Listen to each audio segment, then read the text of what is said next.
I'm gonna go grab an Hey ashtray. guys, welcome to another Craft Growers Live. Sorry, Gabby, you're gonna have to wait just a quick second here for your introduction. I'm Nick Wolf. I'm the host of the Way We Grow podcast, but today we're doing another Craft Growers Live. Today we have DC Doug of Black Rabbit Farms, also known as Wang. He's got the Wang Sour over there. We got Gabby Bronstein, also Gabby Staten Island. You know him, you love him, maybe, hopefully. We do here at the Craft Growers Network. And so we're here to talk a little bit about DC's story and his journey with the sour that he has, and then start to talk about possibly some of the different topics that have come up regarding his sour cut, Gabby's sour cut, other sour cuts, as well as just gardening in general. So, welcome to the show, everybody. Guys, why don't you, well, DC, why don't you introduce yourself? Everyone knows Gabby. We don't need to hear him talk. DC, go for it. Wang, most people know me as Black Rabbit Farms is my micro license name. I've been growing since the mid '90s. Kind of just plugging along and been waiting for about 2 years for my license, which I just got a couple months ago. I sent Gabby some pictures of this morning what I was doing. I'm about 9 days in for the first legal drop. I'm excited about it. It looks like a pretty good one. It's a few too many, but I have a dispo option. I don't have my dispo yet. I'm kind of waiting to see if my town opts in. If it doesn't opt in this fall, I'm going to move north. There's a place there I'm going to put it. So I'll be up at my dispo. Should be running by next spring and either place. And then it's also going to be until I get my real grow out. Right now, the thing I built out about 2 years ago in anticipation of a license. Can you hear me? Yeah, I hear you. I'm sorry. Okay. Is it's a live work space. I built it specifically to live upstairs and to work downstairs.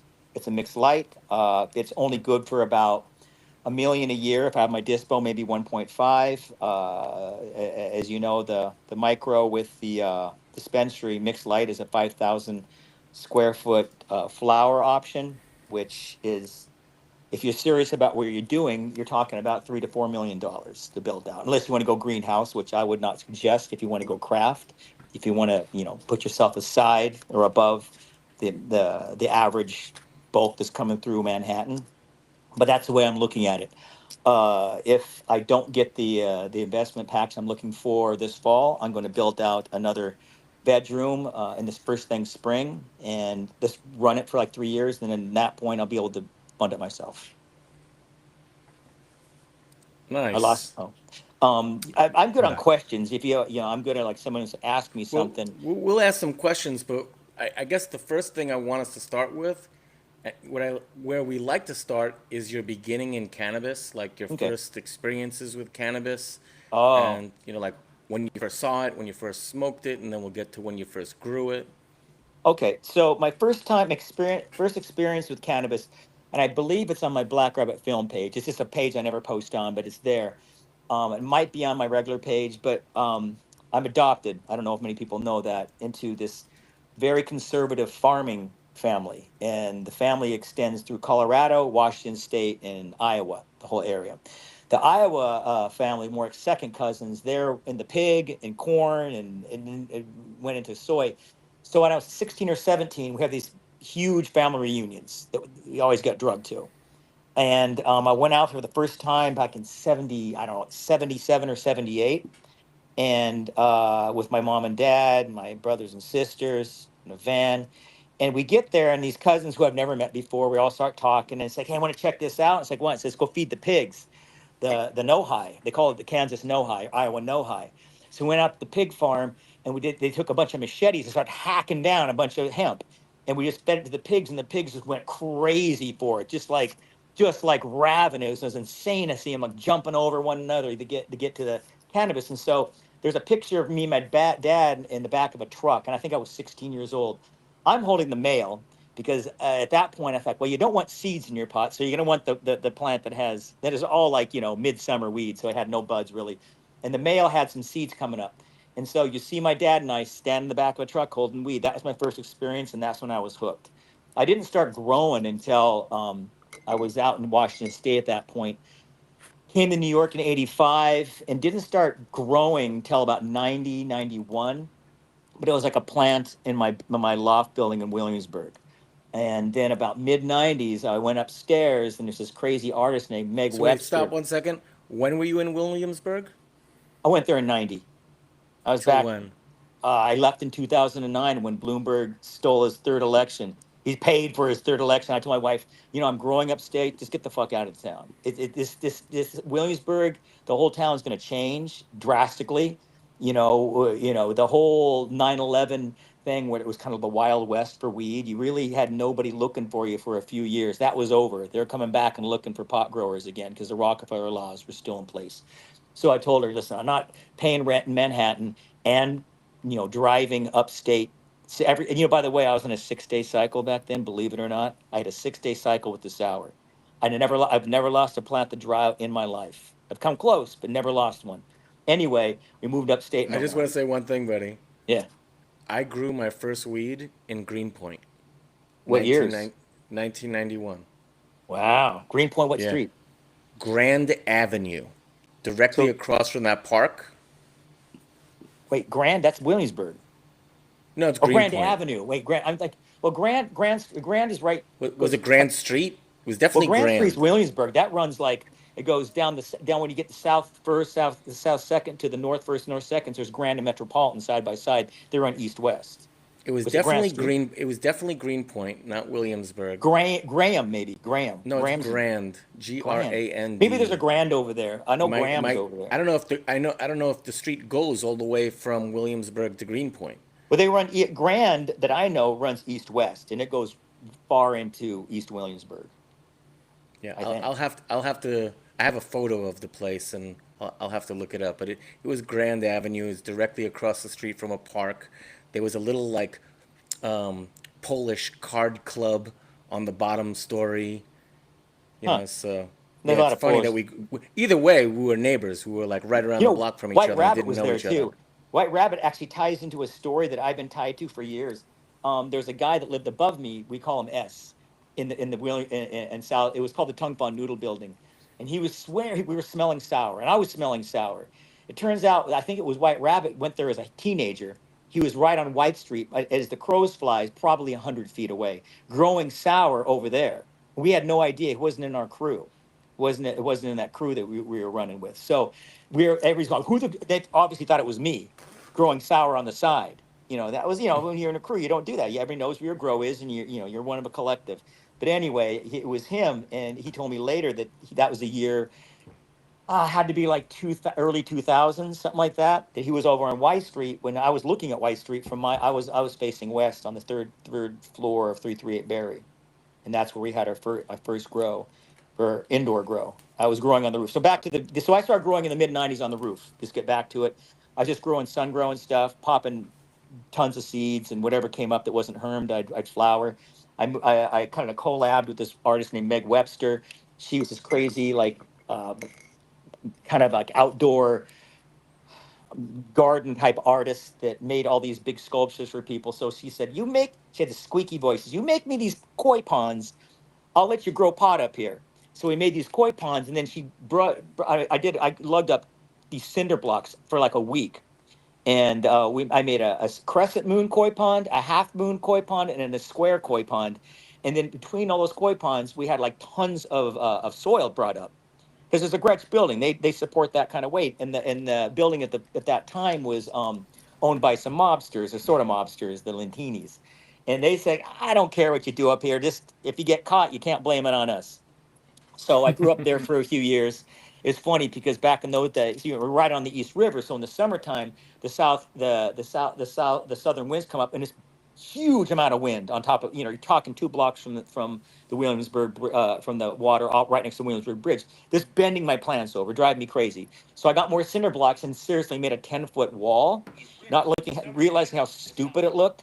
And so I got in the train one day and I was like, oh my God, I need to take that down because it's just like this mini skyscraper on top of the building. This the block is a wind shear for the 5 gallons. So I was carrying up and down 5 stories every day because people were picking at them. That's funny. Yeah, Huh. those are the days.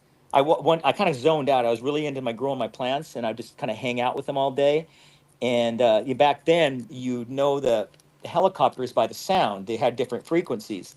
The cop helicopters, of course, would have the lowest because they run slower and lower.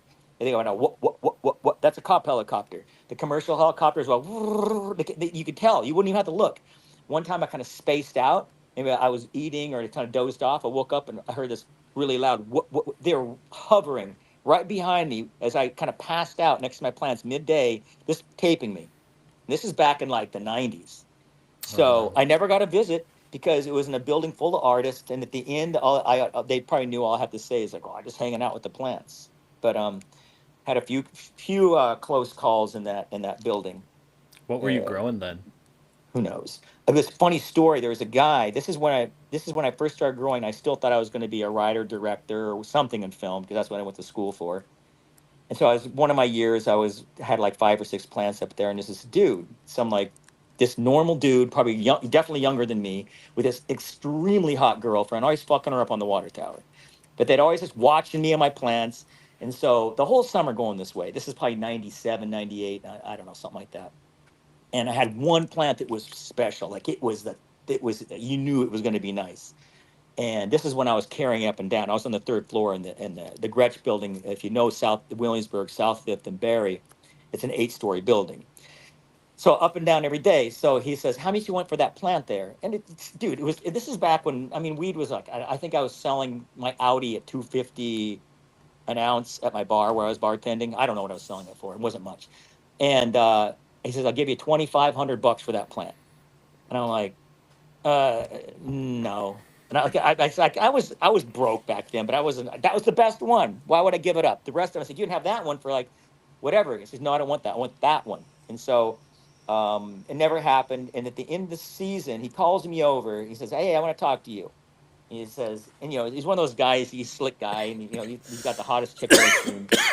And he says, I spent time in South America with these shamans, and I'm able to. Was it I don't know the wording it was, but it was like I could tell your aura. And he says, "You're never going to stop doing this." And this is when I was just doing it as a hobby. I was like, "No, I'm in film, dude. I'm just doing this for fun." He said, "No, you're never in your life going to stop doing this." It's like, "Well, what makes you say that?" And he says, "Because your aura." I was like, "Okay, what is it?" And he telling me that the colors and stuff. And I was like, "Whatever. We all have them. It's our frequencies." I come to realize now, but I just thought he was just talking shit. I Turns mean, out he was. anytime somebody has a hobby, that usually stays with them longer than their careers. Like a lot of people will change careers up all the time throughout their life, but if they have a hobby they love, they'll stick with it. Yeah. To me, I wasn't in love with it. Like, I was just starting and it was outdoor. I didn't have lights. I did have one plant I brought downstairs that got one of those weevils that goes to the top. So I took it Oh, downstairs and the only uh-huh. light I had was a halide, this fucking, 1,000-watt halide on 110, so I was able to run it. So I put a blanket around it in my loft, but you realize the Gretsch buildings were all windows. And so I was back then I didn't have a truck until 2001. So I was biking over the bridge. So one time I was coming in from the bar job and the light was on, obviously, and it was just glowing. Like you could see this light probably from across the river on the Lower East Side. It was just ridiculous. So because the blanket I had like a little circle curtain around it, back in those days. But yeah. Then until like 2000, 2001 is when I realized that maybe I should quit bartending and realize I'm not going to be a director or an actor or a writer and focus. And that's kind of what I did. I haven't done anything since 2000 but grow pot. How long did you bartend for? Oh God, I was like, it's people that knew me as a bartender. I was a maniac. I was just I'm a people hater. As anybody that really knows me, I don't like people that much. I got fired for so many bar. I was really honest though. and I could, for some reason back then, I could memorize like 4 orders at once, and so I was always the highest ringer. I was always working downtown. I worked from 80. I graduated college at 87, so 88 through 88, 9 through 2000, about Yeah. 10, 11, As a 12 years. recovering chef, I understand your pain Oh, there. dude. Oh, I hate people, man. You see the worst, and they just some scumbags. And so That's why I grow the cannabis, plant. yeah, and it's like I'm a talkative person, as you might tell. But when I get into grow, there's not a word said. I just don't talk. It's just able to like. It's always been that way. And when I have people in the grow, it always bothers me because my head starts working. But with no people in the grow, I'm just like in bliss. But You anyway, like talking to your plants, not to no, people. I don't talk to my plant. Plants don't work. They don't have. They Well, don't you have can listen ears. to them. I mean, it's in my opinion, they work on frequency. I obviously has a high frequency. I've known growers in the past that they don't have to be a fast talking, fast thinking person to have high frequency. You just recognize a person with high frequency, and the human frequency is very low. It's like, what is that, 150 to 120 is nothing, and so they respond. That's how I think they communicate, and that's why I think they try to heal. And I've explained this to people, and people just get like a deer in the headlights, or just kind of like, oh, next question, I want to listen to this psychobabble. So that's my play on weeds. I see a lot of growers focusing on food, grow mediums. And in my opinion, it's about environmentals and frequency. I all to it, the people that want to compete with corporate grow and follow their SOPs. If you're in doing it professionally, good luck, because you're not going to beat somebody with 100,000 square foot at their game. You're not. If you have 15 or 3,000, 35 or 5, you're going to get eaten alive. You got to differentiate yourself and find the way to differentiate yourself, and know how to do it. And don't pay attention to all the plant science out there, because honestly, we're Schedule One, and to me that means there's no real plant science. There's plant sales. This is what our paid scientists say is going to do this, and maybe it does, but does it make better cannabis? I don't think so. you know but I thought you were just gonna say sales, as in what sells. And if it sells, who cares how you're growing it? Yeah, if it sells. I mean, the thing is, like, it's about competition. The whole rollout of the licenses here was, like, in my opinion, genius. People think it was a mess. It's like, it was nothing but pure genius if you're in a corporate agenda. What I find fascinating, how it's like nobody in the media, mainstream, or really even anybody. I mean, a few people. There was this one black chick. She's hilarious. Whose was she on? I see you, Damian Fagan. I see you hiding from me. I don't know who she is, but I followed her for a while. She's super funny. She had some cartoon glasses she always wore. Do you know what I'm talking about? I Oh, okay. don't. So let me get back into the rollout. So about right when Cuomo won, and they're still debating before he was out. They're debating CRTA over MRTA, and immediately this group is this. I thought I was kind of following them. It's the Etain group. They got one of the first 5 med licenses, and then they sued Where is this? Etain in New York. Oh, you guys are. I'm sorry, you got West. Etain's in New York. They got one of the first 5 medical licenses. Okay. So I was like, I went to their events. There's a woman that they use as a front. It's called On the Revel. And it was cool because it put cannabis in a decent light. They got talkers in there. One of the first speakers, though, was some jerk off out of Seattle who was already talking about spray terps. This is back in. Oh no, he was a complete prick. Little squatty guy. Looks like he spends more time in the gym than in a grow. But he was saying it doesn't matter what kind of you could grow the shittiest weed. We just spray it. And he was talking about this. This is when we were still in med. Wait, this is before. This had to be 2017. And he was out of Seattle. I can't remember his name. He's not a memorable person, but I was just kind of, well, you won't be able to tell. Yeah, you won't be able to tell him nothing. I said, yeah, you will. It's like, no, you won't. We know how it's done. And he's telling us how they put him in this big flatten it all out, and there's spritz at everything. And this is back in 17, so the whole spray terp thing was around. But anyway, they had the first med, and I was following them as they started suing when they gave out 5 more meds, because it's all about who's going to line up and get the mergers when it goes rec. But what got me is that they got the first RO, Etain, and nobody called them out. Nobody called them out. And at the same time, they're quietly. I mean, you don't realize what Etain was a road construction company. So a road construction company, a family, Peckham Industries, they got one of the first 5 meds and the first RO. How does that make any sense for a state? And for me, that meant immediately big warning signs that the state does not care about good cannabis. They just care about people that have always been getting no bid contracts. I mean, I'm sure half the contracts Peckham got weren't bids. They was like, here you go, here you go, here you go. You go look, if you want to go Google Peckham Industries highway contracts, I'm sure there's public right now. People can go Google that and they can see the contracts from the 90s through the 2000s. You know, they've I mean, always been. when you limit the licenses like that, it's going to be like just so many backdoor deals. Well, Same thing I happened understand. in Florida, right? Yeah, same thing happened in so many places. Yeah, I mean, it's funny how the corporate power behind cannabis was able to kind of, what's the word, I don't want to insult people, how to really brainwash the right wing. This is a liberal thing. All the people I've worked for that are privately owned, like in Colorado, I worked for Rocky Mountain. They're not No, liberals. They're no, not liberals at all, and they're all publicly. They have to have their own SOP books. They're all, what's it called, privately insured. These are all conservatives, and it's been basically what I can figure mostly a conservative run business up until recently. Now it's different. But so the rollout here, what got me is, so I applied. I got this heads up from actually the person that ran On the Rebel. She says you got to apply for this mentorship program. It's a sure shoe in to get one of the first micro licenses. And back then like I don't know how to use stuff now. You're trying to show me how to like share YouTube channels. I'm like, what the fuck, dude? I don't. I'm kind of high. I mean, I'm on Instagram. That's all I can do. If it doesn't say share, I can't share it. I can't figure shit out like that. So anyway, so I applied. And my buddy's like, "Don't do it, dude. You're on a record because all once you apply for those things, the OCN has your number. They have your address. They have your phone numbers. They have your IG. They have everything." I was like, "You know what?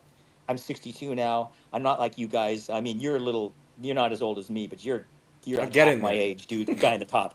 I mean, Oh, if I was in Nick. the 30s, I might not think about getting my license because it's going to be, you got to have that. The grower has that 9% they got to shell out to Hochul's what's it called, campaign fund.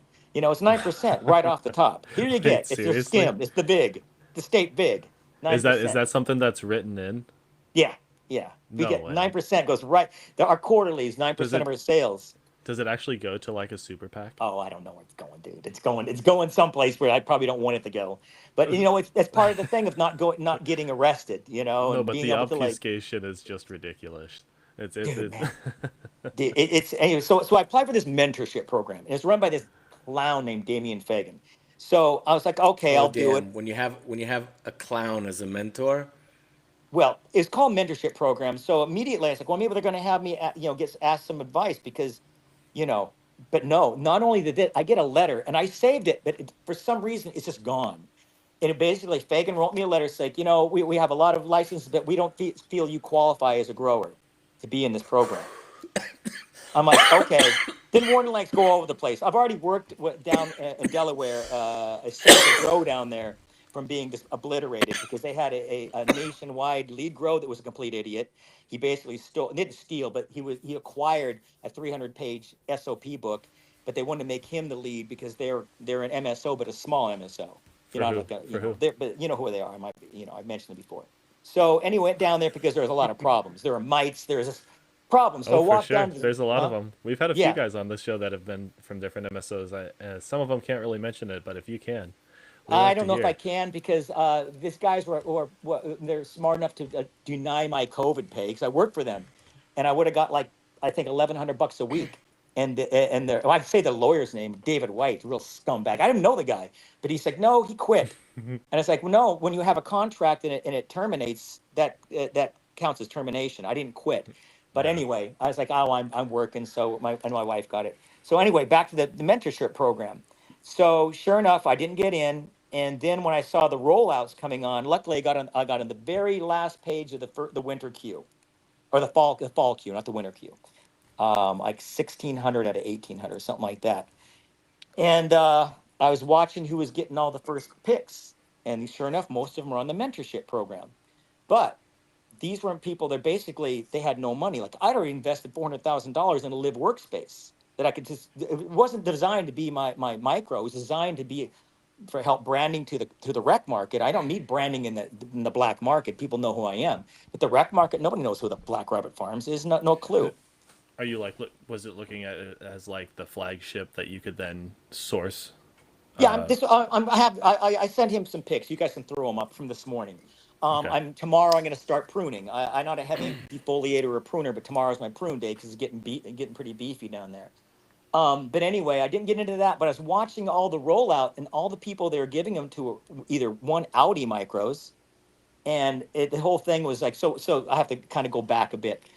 When the CRTA lost out to MRTA, right at that same time, they were talking about ending the hemp program, or basically the CBD program. I was actually Big Mike, Hippo Hydro, Rosin Dogs. He was at my house. We were having a barbecue, and he showed me the text. Said, "Check it out." It's like they're going to end that program, and then about a month later, all of a sudden they switched back. Said, "No, we're going to let it go to its full potential, which is 2 more years." So at that mean they're not, at that point they're talking about this. Cuomo hadn't been ousted yet. He's like, "We're just going to give the guys that have been running the show some licenses," which I couldn't believe because Cuomo was not pro cannabis. He was forced into it because he didn't want to lose to that lesbian actress. What's her name? Cynthia Nixon. She's actually the one that everybody should be thanking for New York legal rec, because if it wasn't for her, we probably wouldn't be where we are right now. She forced Cuomo into running on that platform. Anybody that knows And so knows. even though she lost, we ended She up got winning. 35% of the vote, dude, for But that's independent. still sometimes the best platform to run on is just to push the other person into your Yeah, agenda, right? but But that's you what know, she like, did, and let Cuomo me didn't ask you a like it. question, DC. Like, should we thank her or Yes, you should thank her no? Why But I not? mean, because wait. Let me ask my question here, because the regulation and legalization of the market, that's what's fucked shit up. Like But California, it's pushed, Cal- dude. It's pushed California it to went where people downhill aren't getting because of it. arrested as much. well, how did As Yeah. California? I much. mean, That's a big thing. dude, the Black Book in California was the best. They should have never changed anything. That was like perfect. The thing was the cannabis economy was, look where it's tanked. Look what legalization's done. It's tanked the living shit out of it. I mean, Oklahoma didn't help things. You had what's his name, Governor Stitt, who is But 2 years. when New York goes big, that's really the end of all these other states. Well, that's what we can get to about craft guys because we're craft. um the craft guys, and I know, I honestly I should shut the fuck up because the way things are going in the SOPs I don't for, think you could shut the fuck up if you I know wanted I to. can't, but I'm just going to say it's like you're you you're guys do not Gabby you're follow. Gabby Senior. I was gonna say Junior, but you got me by a couple of years. Oh dude, So I'm 62. You got to be what, 52, 50, I'm 55.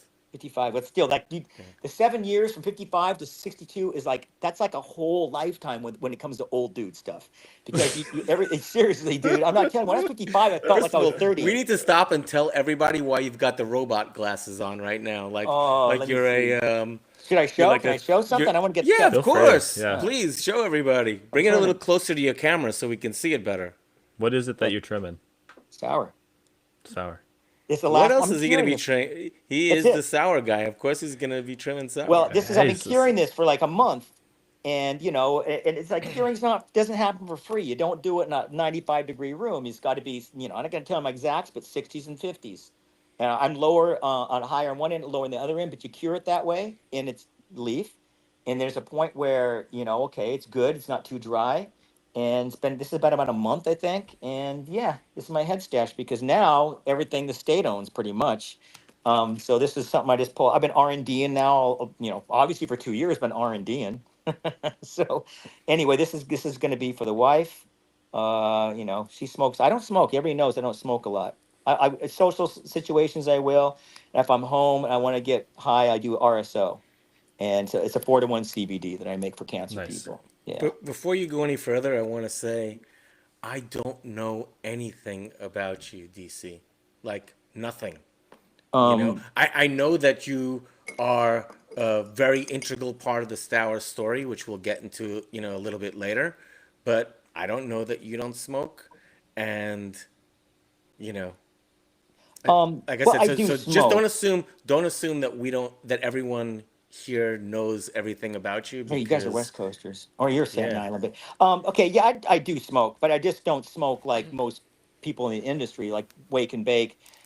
I don't smoke to keep my attitude a certain way. What happens when I smoke? I turn into a really amicable, lovable person, and unfortunately, And like you when I don't get like that, that.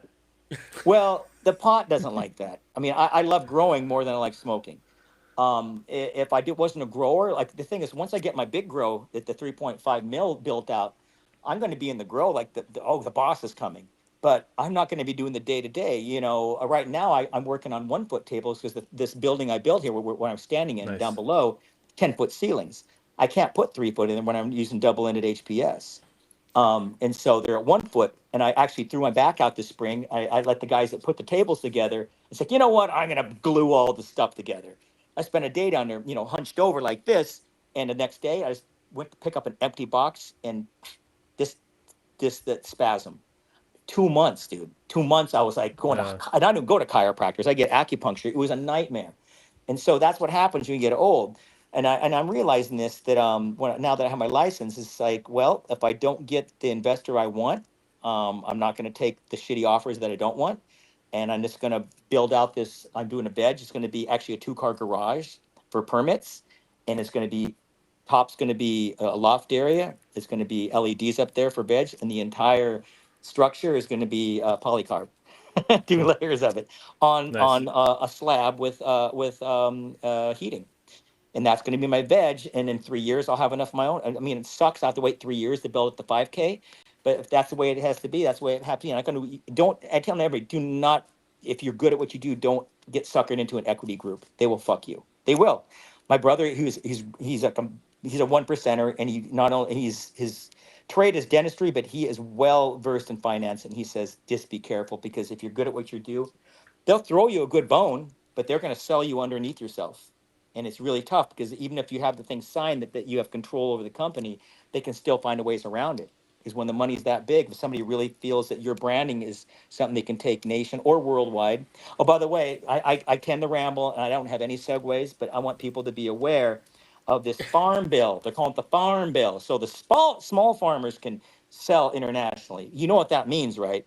It's like a 2 cent a lawsuit for Bezos, because Amazon would love to take over that market. So the small farmers, the micros, throughout all the legal states, can now we can trade in commerce. I don't know how we're going to circumvent the Schedule 1, but that's going to last a year before it's going to be deemed unfair to big business, and then there we go.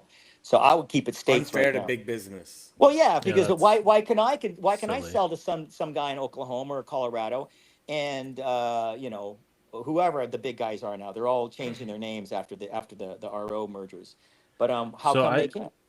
I have a question, and I know that I'm gonna be kind of getting it off topic, but it's also trying to bring it back on topic because I think that so it sounds like you are gearing up for a fairly large grow that you're going to be able to enter into the commercial market with, and Yes.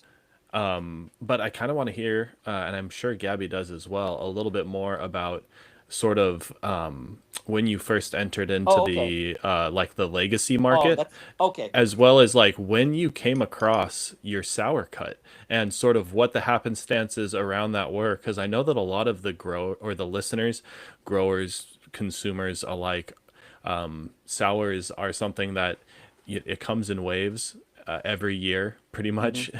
Everybody wants it, no one wants it, everyone wants it, and so for someone like you to have it for so long, what about it, why, Okay. when? Okay. This is a good story. So back in 99, I think it was when I first met AJ. Everybody knows who AJ is. I was a bartender still, and the plants I was growing up on my roof. I bring the fan leaves. Is a bar called Galaxy Global Eatery, and I was working there. And this place one place next to it, called 119. It was a dive bar, but it basically was the hangout for that Irving Plaza. So AJ would come in, and this is back in 99, and he would sit down in this one booth, and he'd bring his weed out and just crack it right there. And this is a super prohibited time, but of course we were a detective hangout. Detectives don't give a shit about weed. So just stinking up the place, and he see me put my fan leaves in this drink I was making. Basically, it was a lemonade in a big pint glass. And so, we'd start talking after a while. I was like, well, I got to grow, but it's on the roof. And I didn't know who he was. He was this guy that came in. And at that point, I think the next year, I went to Amsterdam, and there's another guy. I guess he's going, I think, what's it? Mr. Freezy. I think he goes by Freezy now. He's a friend of mine, Chris, and we went to Amsterdam, picked up a bunch of seeds. I remember we got White Widow. You got some Herrera. God, I got like 4 or 5 packs, and goes back then. You take the seeds out of the seed pack, put them into the spine of a CD, and ship that back over. So everything but the White Widow made it, and so we started growing it. So we built this cool little in my loft, this crazy little like 4 banger with a little mini 1 banger halide mother room for veg. And then at that point, AJ comes over at that point and basically says, "Oh, there's some potential here. It's a 4 banger," and we started working together then. And so and he brought the AJ cut in. And so the Wing Wang is the AJ. It's just after years. And then we worked together for like I don't know, 7 years. And before, just wore thin and we were done. And And what so year was this that you got it? uh I got it in 2000. Okay. 2000. But it's funny, we had a test, somebody did a test recently, like last year before, and it came up, my cut was from 97 or 98. So it was obviously from AJ, from his. The thing about it is like, so we weren't, as time goes, as we weren't talking at sometimes, weren't I've exactly never getting heard of along. such a test. Oh, I don't know. Gene traders. I'm so bad with names, and I've been talking to this guy. We chat a Lou? lot. I can't remember his name, but it wasn't Gene Traders, but it was his friend, and he's over here in the Hudson someplace. And like an asshole, I hope he chimes in if is listening. He did the test. He did a whole bunch of sours or sour crosses that have been cataloged somehow, Hmm. and mine was, I think, the oldest one. But again, it was like all the sour diesel, it came from one seed at one point.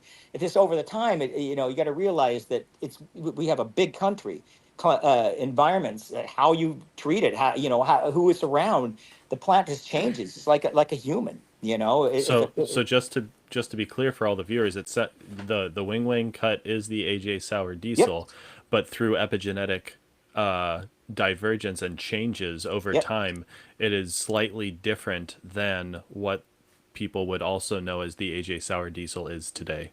yeah. I mean, the time when I Mm, changed the no, name, what? Well, no, no. What? Gabby, let's hear what you think. Go ahead. I finally have to open up my mouth a little bit. So, first of all, I think what you said is partially true. The part that's true is 100% true. Okay? So it's confusing, but yes, the sour has had epigenetic changes. Okay? And the example that you could give is if you have two twins, or if you have a set of twins, and one of them grows up on a healthy diet and You the other can't one do it with eats. twins, man. You can't do it with twins. You have Are to you a do it with twin? clones because clones are the exact same Okay, genetics. but people don't understand human clones. So the No, we do. analogy is Then don't it's talk close about human enough. clones. It's close enough. All right, you nitpicker.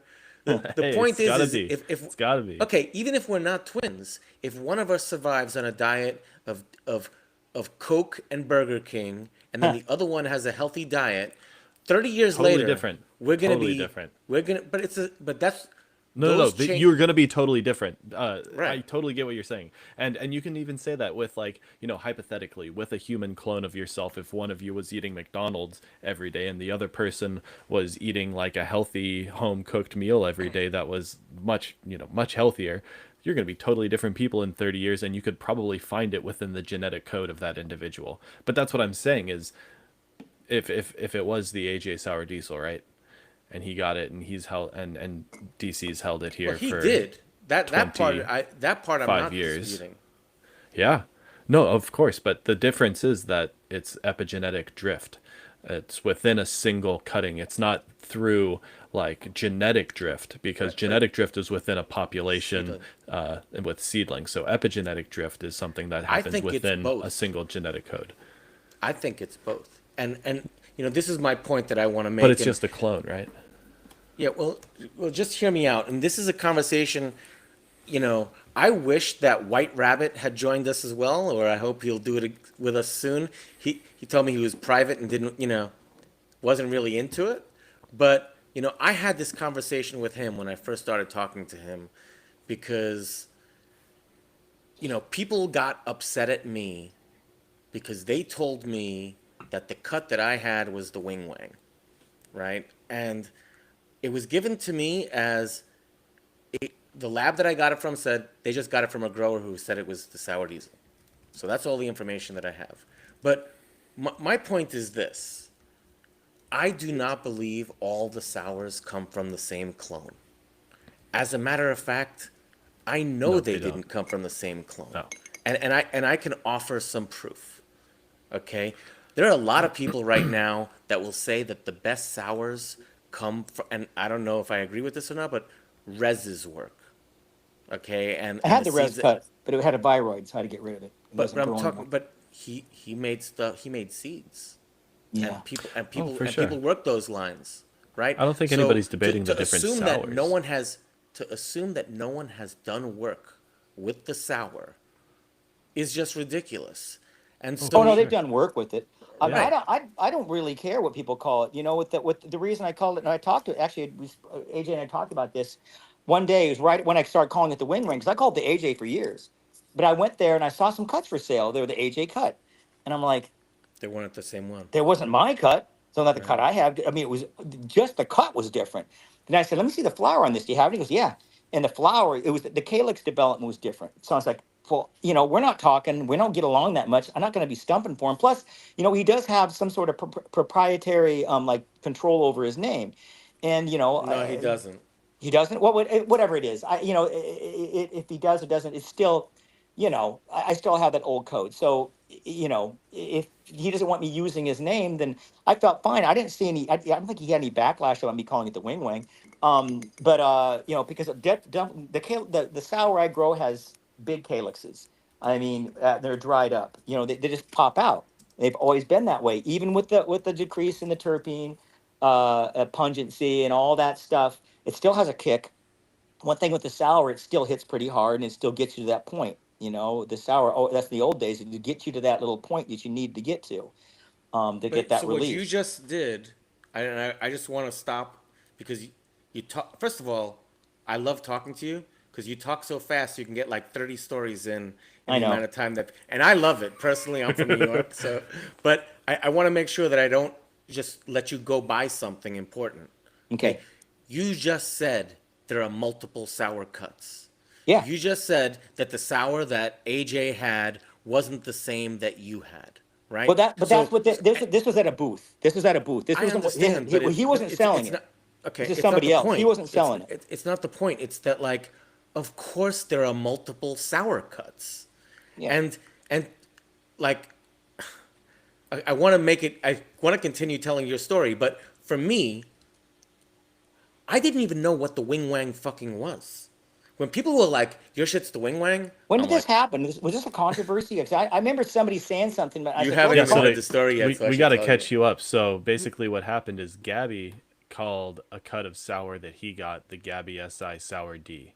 And he Uh huh. did it as a joke because AJ calls his AJ Sour D. And it was just sort of like a, well, whatever, I don't know what name this is. It's just an anonymous sour cut, so I'm just going to name it after myself cuz hey, people already know me for the sour, so whatever, or partially as part of the sour story, so When was whatever. I'm going this? to When did this happen? This was in December. Oh, yeah, and recently. Yeah. but then Ah. people are growing it out and they're growing it out next to cuts of the wing wang, and so they are saying, hey, this is basically the same thing from what we're seeing here growing side by side. And so that's where we wanted to have this discussion to figure out, you know, is there any possible chance that it is the same cut, and if not, you know, Well, keep it Well, on got looking. the what wing I wang wanted to got out say there. before you say anything is, I want to give you the cut.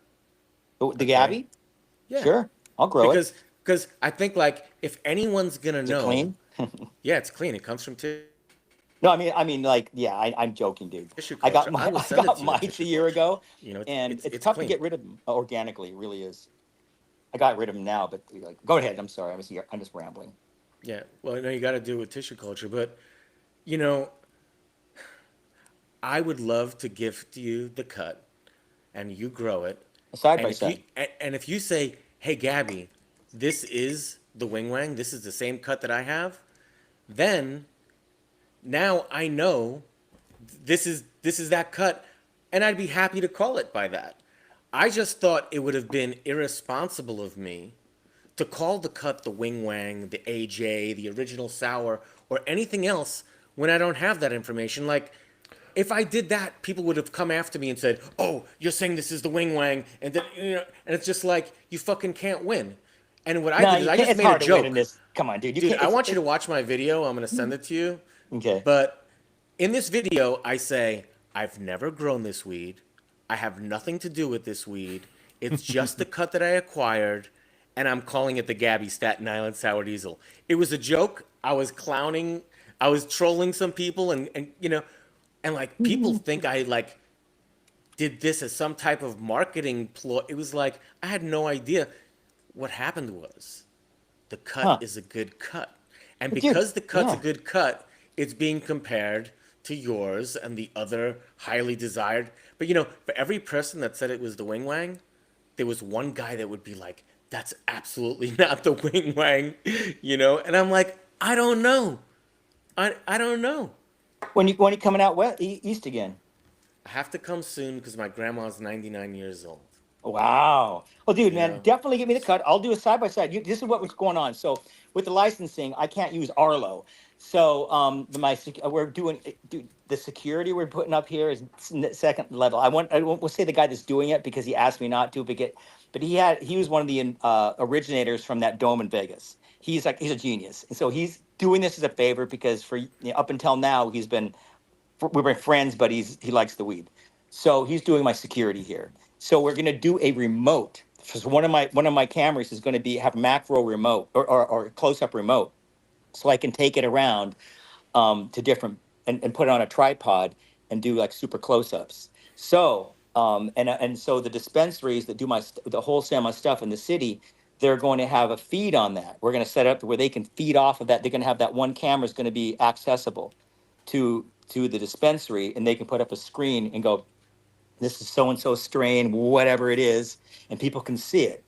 Different focal lengths and everything. It's going to be fun. I'm so. This is why I'm going the legal, man, because it's worth the 9% I got to shove down, and plus, all my people that so far are going to be working with the dispos are CODs, so I'm not worrying about what's that. What do you got there? I saw something cool. What was that? I just want to see it. It looked like I was just gonna fucking. roll up some sour. That looked like sour. The color, man. Let me see that. Is that yours? I Jesus didn't grow it, Christ. but this is my cut. Is that LED grown? Nope. No? Oh. Hey, you muted yourself, Gabby. I didn't want you guys to hear the bag just ruffling. Oh, I didn't care about that. What was it grown under? This is grown with high pressure sodium, DEs, Really? DEs. That shit's fucking It's big. bulky. It's big. And what cut is it? Do you know? It's your cut, right? Didn't we just have this discussion, bro? I'm sorry, man. It's the I'm just Wing looking- Wang. I don't really listen much to you. I was looking at the bud. When a bud comes So out, I okay, start looking at it. so Gabby, where, remind everyone That's who's cool. listening, where did you get your cut of sour from? Okay, so Like, my buddy because Josh. you got it with some fucking flour too, right? Yeah, so my buddy Josh, and I'm gonna have him on the show soon. He came over my house. He says, "Gabby," oh, I was gonna roll a joint. He says, "I want you to check out this sour because I know that you know what's up with sour." So he's like, "I want you to tell me what you think." And so I'm like, "Great, you want to show me some weed that you think is good? Sounds good." So he brings over this sour, and before he opens up the jar, I can already see that this shit, like what I wanted to say, like what I said to myself is, that's it. This is it, right? And then I opened it up and I smelt it, and I was like, this is the best sour cut that I've seen, or the best sour flower that I had seen grown in a decade. And I asked him when was this? What month was this? This was like probably in November or October of this last year. So a year ago. Yeah, not that So long so ago. how old was the weed when you got it?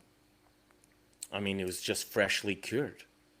So Like he had all the weed left to sell. So Like- harvest. so it in, came like, down in October. November, right? Early November, Yeah. or late October.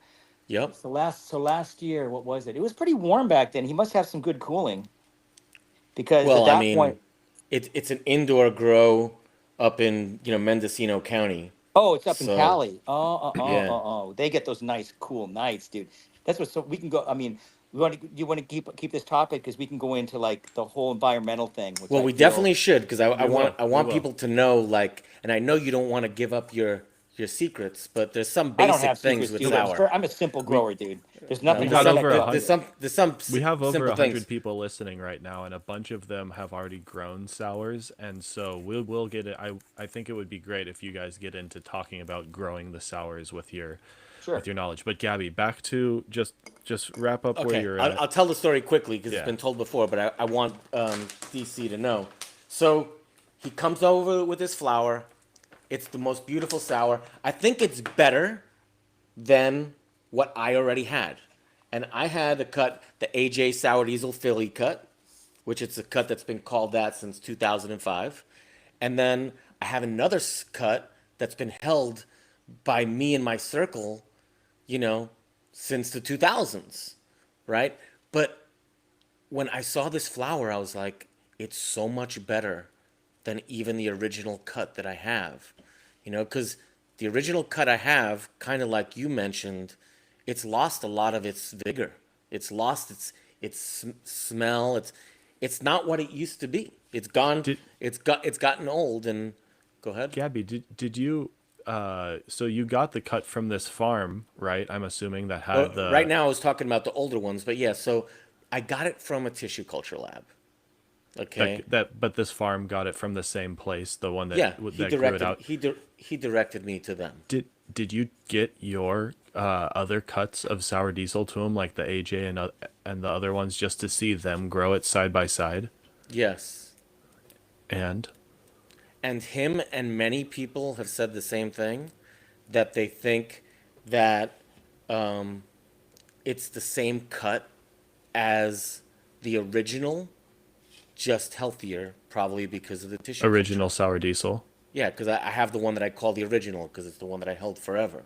Got But it. so, you know, if that's true, it makes sense, right? Because Sure. the one that I have is probably, you know, the same one that people had from the 2000s, and it's gotten old, and the tissue culture has helped. But I guess what I wanted to say real fast to finish my part of this story, because I want DC to get back to it, is that when I went to the tissue culture lab and I asked them, I said, "What's the provenance on this cut? Where did it come from?" They said to me, "It was given to us by a grower who only told us it was the sour diesel." And that's all the information that they had. No They states. They didn't mention states. No, nothing. Huh. They just said it came from a grower, and the grower is probably like a local grower here in NorCal, as the sour diesel. Hmm. And so, absent of more information, you know, I when of course it's when I recognized it as the best sour I'd seen in years, it's because it reminded me of what my original sour used to be, right? Like what I think of as Right. sour, this is what it reminded me of, but healthier, Well, that and TC definitely helps if you can get it. The sour TCs aren't quick; they're like a year or so. sour It, TC. the tissue Okay, cultures, they don't. They don't. It doesn't like flip over. Some of them you can get done. The meristems you can get on some plants like within 6 months. The sour. I told you the story with mine. The guy was an idiot, but he was like just kept on dicking around. Then I finally saw where his lab was, and about 2 weeks later, I said, "Come over here with my tissue culture. I want to take a look at him." And I took the petri dishes. I took them out and threw them in a compost. And I said, "Give me my money back," because he was an idiot. He was well, trying to do the tissue. guy that's helping me is not an idiot. Oh, I'm He's not And saying your low guy is. key a genius. yeah, low key genius, and he pulled the sour diesel.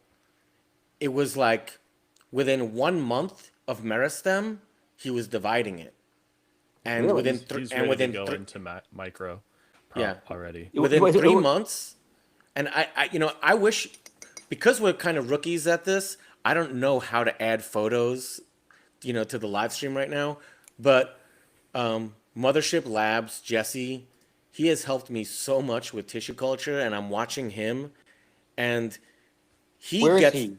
Where is he he's in based? Colorado. He's out of Okay. Colorado. Yeah. Yeah. Wait, But Jesse, he's not. Hold on a second. I'm sorry. Jesse Leach, I think I've talked to him because I was looking for He's somebody. he didn't know who you he's the were guy to because I talk spoke to. to him this morning, telling him that he's got to listen to Oh the no, the guy I talked to podcast. was out of Michigan. But it seemed like that was his name's like Jesse. He's out of Michigan though. So it was like 4 or 5 months ago. Well, I mean, Jesse says that he could pull them out of tissue culture into like normal media in as fast as 3 to 4 months. And Mariscan? yeah, and Really? he proved it. Even though we haven't done it that fast. When you see it grow from meristem into something that you can actually take a cut off of, like if you wanted to fast track it, you could probably do it as fast as 3 to 4 months. I'd want to do Yeah. it the But slow generally, way, honestly. we tell people a year For sure. because in that Yeah. time you're able to just divide it and divide it and divide it first. Yeah. You When know, if he's gonna do any of the treatments, specific hormonal treatments to try and remove any sort of pathogen pressure, it takes a little bit longer. But he has success in it already. Is he going to come Proven. out east or is he going to stay in Colorado? He is he's everywhere, doing man. it worldwide. Oh, Yeah. okay. But it's the He's gonna thing. have labs everywhere. Once I get my real grow, we're gonna have only thing I'm not gonna do is build an extraction lab because it seems to be so many really competent people out there, For and sure. the tech seems to be changing. So I'm just gonna put the outlets, and it's like, all right, you can come here and work, because Yep. I'm a flower grower. I really don't care. I really don't care about extracts. It's not my thing. My dispensary is gonna be, it's gonna be the most simple, like like simple dispensary in the state. It's just going to be, I'm going to try to get the childproof jars as simple as I can. They're all like the same bullshit. But just keef, a little bit of keef in the pre rolls, and just keep it simple. And then I'm going to carry only micro that grow their own weed. That's the only people But I'm going then to carry. You know. it sounds like you want to have a small tissue culture lab on site. Oh, so on site, so my grow, yes, we're going to have. So this is my grow is going to be, yeah. You realize the 5K is that's your bed size, and so my rooms are going to be on moving beds. They're going to be going with Botanicare. I mean, they're cheaper, but we're using them right now. They work fine. They're You great. know, they're not expensive is a thing, and they No. work great. They the 1 footers, dude. You can get those for a lot less because nobody wants the 1 footers. The only thing is they can't Well, have young. Go ahead. everyone talks shit about Hawthorne, but I mean, if you want customer service, they're the route to go. Yeah, I mean, the Botanicare guys are pretty good. The guy I'm working with, oh God, I'm sorry, man, I can't remember his name. He's over here in Woodstock, and he's great. I could look it up later, but he's like a go between Botanicare, and he either picks up or he gets right back to me if I need something. I'm in kind of R and D and some SOPs to simplify because I don't like fertigation. I feel like, oh, Jesus Christ, you fucking kidding me? For all these greenies, like, yeah, you're the miles of 1/4 inch. I just don't like it, but I'm trying to find a way around it. So the employees that can focus more on just going through the grow and just looking at shit, seeing For any sure. problems. So it's about watering. I think I'm going back to hand watering, dude. I'm doing a flooding system now. And the problem with when you're doing flood, if you're not using Grodan, and I don't even like Grodan. Actually. We used Grodan in the old days. It's like, dude, that's a circus getting rid of that shit. By the way, it's a Yeah. circus. Like back in the city, you ever go look at a dumpster when it's lifting up like full of Grodan? It's like a fucking whale hits it, like a tidal wave. I'm on a fucking like a tidal wave comes out of the back of the dumpster. It's It's fucking hilarious. gross. It's Yeah. so disgusting, dude. It's like, oh my God. I remember the first time we did it, we were watching it. We couldn't stop laughing because the guys jumped back, had no idea what the fuck was in there. For It was sure. just, I mean, we only had like what? Jesus, like 2 8x4s with Grodans, maybe 3 8x4s with Grodans. But a small tissue culture lab on site is a good call. I feel Yeah, yeah, like we're gonna do that. everyone Actually, you know should what? have that. We have Hippo one at our Hydro, we place have now. one built there. We didn't finish it, but the room is there. It's over there in Wappingers. So he wants to do a tissue lab. I'm sure he'll be amicable to maybe renting out the space because he actually Mike built the room out, and we were going to do it there, and just never got around to it. Anyway, pause. That was a weird pause. No, No, that Pause sounds I talk. good. was actually thinking about, do I want to say something or not? But since my name's Gabby and I don't shut up, I'll say a couple things. I don't think there's anything wrong with the tools that large grow operations are using, such as the irrigation and the sensors. and the automation. The problem is when you use these tools too much and you push too hard. Well, And that's the so thing. like Yeah. having information and look, DC, you're going to hire people and they're not going to be you.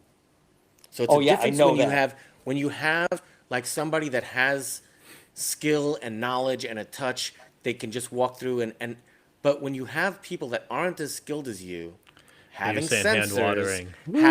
having some level of automation, and what I want people doing in the garden is looking at the plants. Yeah, And that's that's the, that's the and touch, goal. and if they're spending that time having to hand water, you know, like now that's time that could have been better used on defoliating, something that we can't automate yet, like without robots. So, Yeah, and Yeah. I think, like I said, if you're pushing the EC really high, I don't though. I'm a with low EC. I don't like E. I know, but what I'm talking about is the abuse of these systems. Well, Crop steering. If you're gonna push and push and push, what's probably gonna happen is you might get a higher yield of lower quality product. well, that's what they're doing. This is this is. I'm glad you brought that up because, to me, I don't want to see people see this. So when you the whole industry, actually the entire world is becoming this way. Everybody's like, oh, we can save money by automation. Who's that making money for? The shareholders. The workers are being put out. That's why I don't mind. Okay, so I'm going to go to. I'm going to actually going to talk to him next week about maybe buying. So I bought the rail tray. I got the Botanicairs with the trenches. Just for a certain way, because I'm using. I don't like undercarriage. I mean, I don't want to get into it. I just don't like lights underneath. I don't feel it's needed, but I do like air. The more air movement down there. So as long as you don't have a bunch of herms, it's good. But saying that, I might go back to the regular 4 foots and just have to support the air movement a different way, just so because yeah, it's an extra hour. But if you set up, if you I was that's why all the ways. If anybody's, I'm looking for a 3D printer guy. I need to get a quite a price quote for 160 items identical. And if anybody watching this, get a hold of me because I need to fabricate 160 items 3D, but the price is way too high, and it's going to go buy. I was going to go buy the shitty trays. I don't like the way the trays are. The channels are too deep. I don't know why the trays that come by and all these tables have like these 2 inch or inch and a half channels. What's the point? I don't get it. Then back to fertigation. I don't like fertigation because say I want to throw some bug frass in there. Yeah, good luck with that. With that, I mean, it's Well, gonna you can clog it. always hand Oh, you water hand water that that in stuff. for Yeah, sure. Yeah. but Like you can just have the basic part of the irrigation, be automated, and then every now and again you can go in there and put some compost tea or some yeah, frass, or Yeah, whatever because you want, you can do I mean, that. because you I guys haven't like grown foliar this. feeding, I love foliar feeding. but I but you I think foliar feeding, in it's for bed. not about specific feeding. things. What I like foliar feeding, and I appreciate this opportunity to say this, is for I was having a conversation with Jesse, and it's the same thing in tissue culture.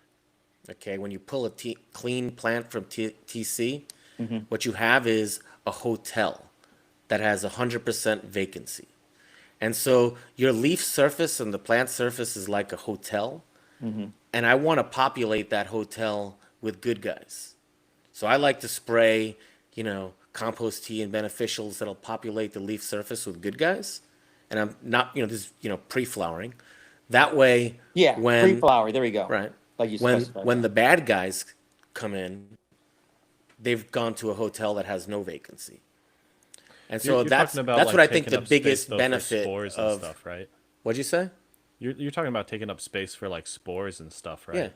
Yep. Yeah, so like if you have like if you spray with a beneficial bacteria to basically take over that space rather than have any free real estate, as you were saying, right? Exactly. Yeah, that works great. I think that works great if you're using it as a preventative, but in terms of foliar feeding, I love giving Yeah. calcium to the plant that way. It's like the Up plant until can take so when? much calcium. Oh, up until about day 21, I'll do Oh, okay, calcium and yeah. So you boron. guys are Yeah. realistic. I know. So the thing is, I You was know what I talking to some. foliar feed with? Sulfur. Well, My that's a plant good. my plants get a ton of sulfur sprayed on them. Which You kind of know, sulfur? Cool. I use micronized sulfur. I won't Okay. use it in flour, Yeah. but It says, I use it. I think I it's, dip my cuttings in it, and then I they know get that sulfur the whole time. people, yeah, it's good that you tell people that because a lot of people are going to start doing that in flour. It's like, well, this is common No. sense. You No, know, I yeah. mean, so I know there's guys out there with their I don't living even want to soil spray beds. water on my plants. I know it's after No. basically I'll spray it right now. I'll just go hit them with actually some Organic Shield. This because because I mean even though I'm not sucking in a lot of air, there's bugs can get in. You never know what's going to get in. But up until week 4 and then it's done. Then we're like once or before if they start stacking, I just don't want anything on there. And I know this is funny because there was a living soil guy that says, "Well, dude, I foliar feed." I was like, "How much?" And he goes, "Then I don't say his number, but it was." I was like, I was kind of shocked on that EC. I was like, really? He says, yeah. It's like up to when? I said, dude, forever. I'm like, so well, yeah. But then I use different things. I'm like, and it's bud's good. It's not bad. From what I haven't smoked it, but I heard it's okay. It's If not you like, spray water on your plants, it's gonna hurt them. yeah. I So mean, I don't like in spraying. my outdoor, we do like xerotol all the way up until like the day before harvest. What is that But stuff? that's I what I have if you, some of do. that. Somebody I gave it's me have that. What to. is that?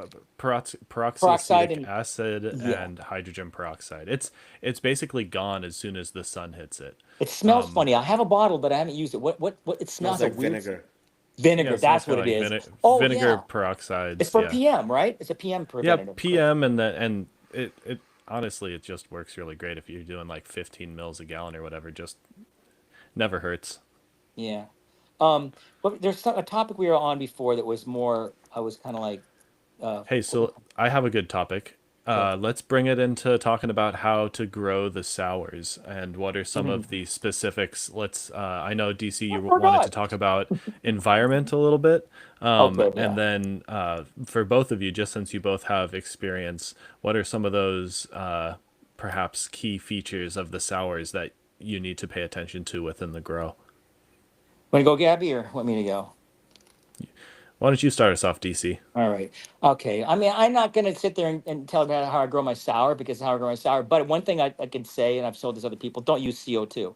Sour, I mean, you could use it. I mean, I might use it up to during the first 3 weeks. That once I get my grow going, because let's give it a little beat because these are some old cranky bitches, dude. And you're talking about like plants that have been around, from cuts for Yeah. 30 years, almost push 25, 30 years, and they just pick shit up. And that's why you're right. The TC has to be going. I know my dogs are going to get fed. I'm gonna have to take a break here in a bit, like 5 minutes. But anyway, No Okay. no worries. CO2, dude. No CO2s past day fucking week 4. That's what I mean. I'm never gonna use CO2 in a flower room. And I was in Delaware. They had one time I had to tell them they had 12. Was it? I looked over there. It was 1,200 ppm's, and we were getting lightheaded. I said, "Could you turn that shit down?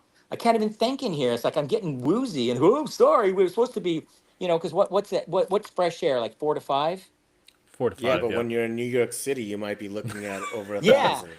dude. I'm gonna LA's like a tell. So like thousand you sometimes, never yeah. Oh. claim you never claim that you're getting lightheaded just walking down the street in New York City. I'm going to tell you But something. How I when okay, so this is the sour that people still talk about. Remember that? What was it? The April '02 or something? April '04 or April '07?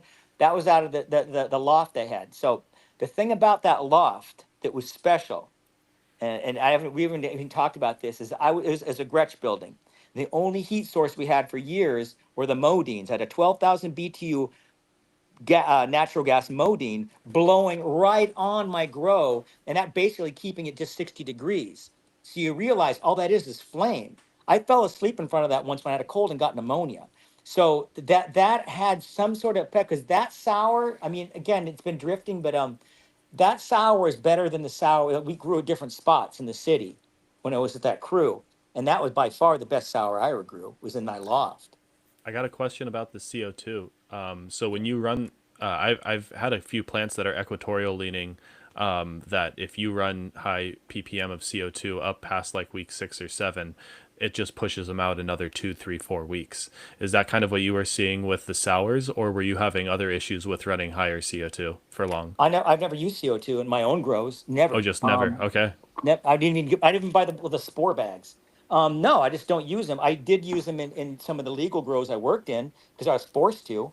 But I saw how, I mean, it was great for veg, but then later on, it seems like I don't know. It just seemed like I don't know.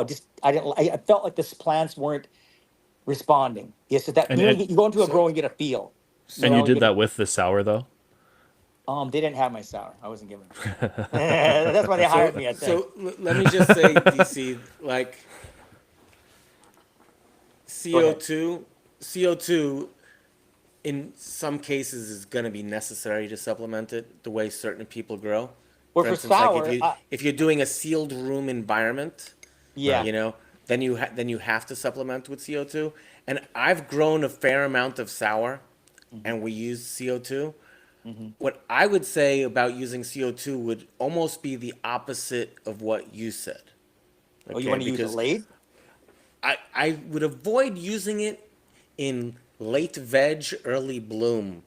I'd avoid having elevated levels of CO2 and because this plant just wants to get huge, right? But don't you So want more it CO2 for that?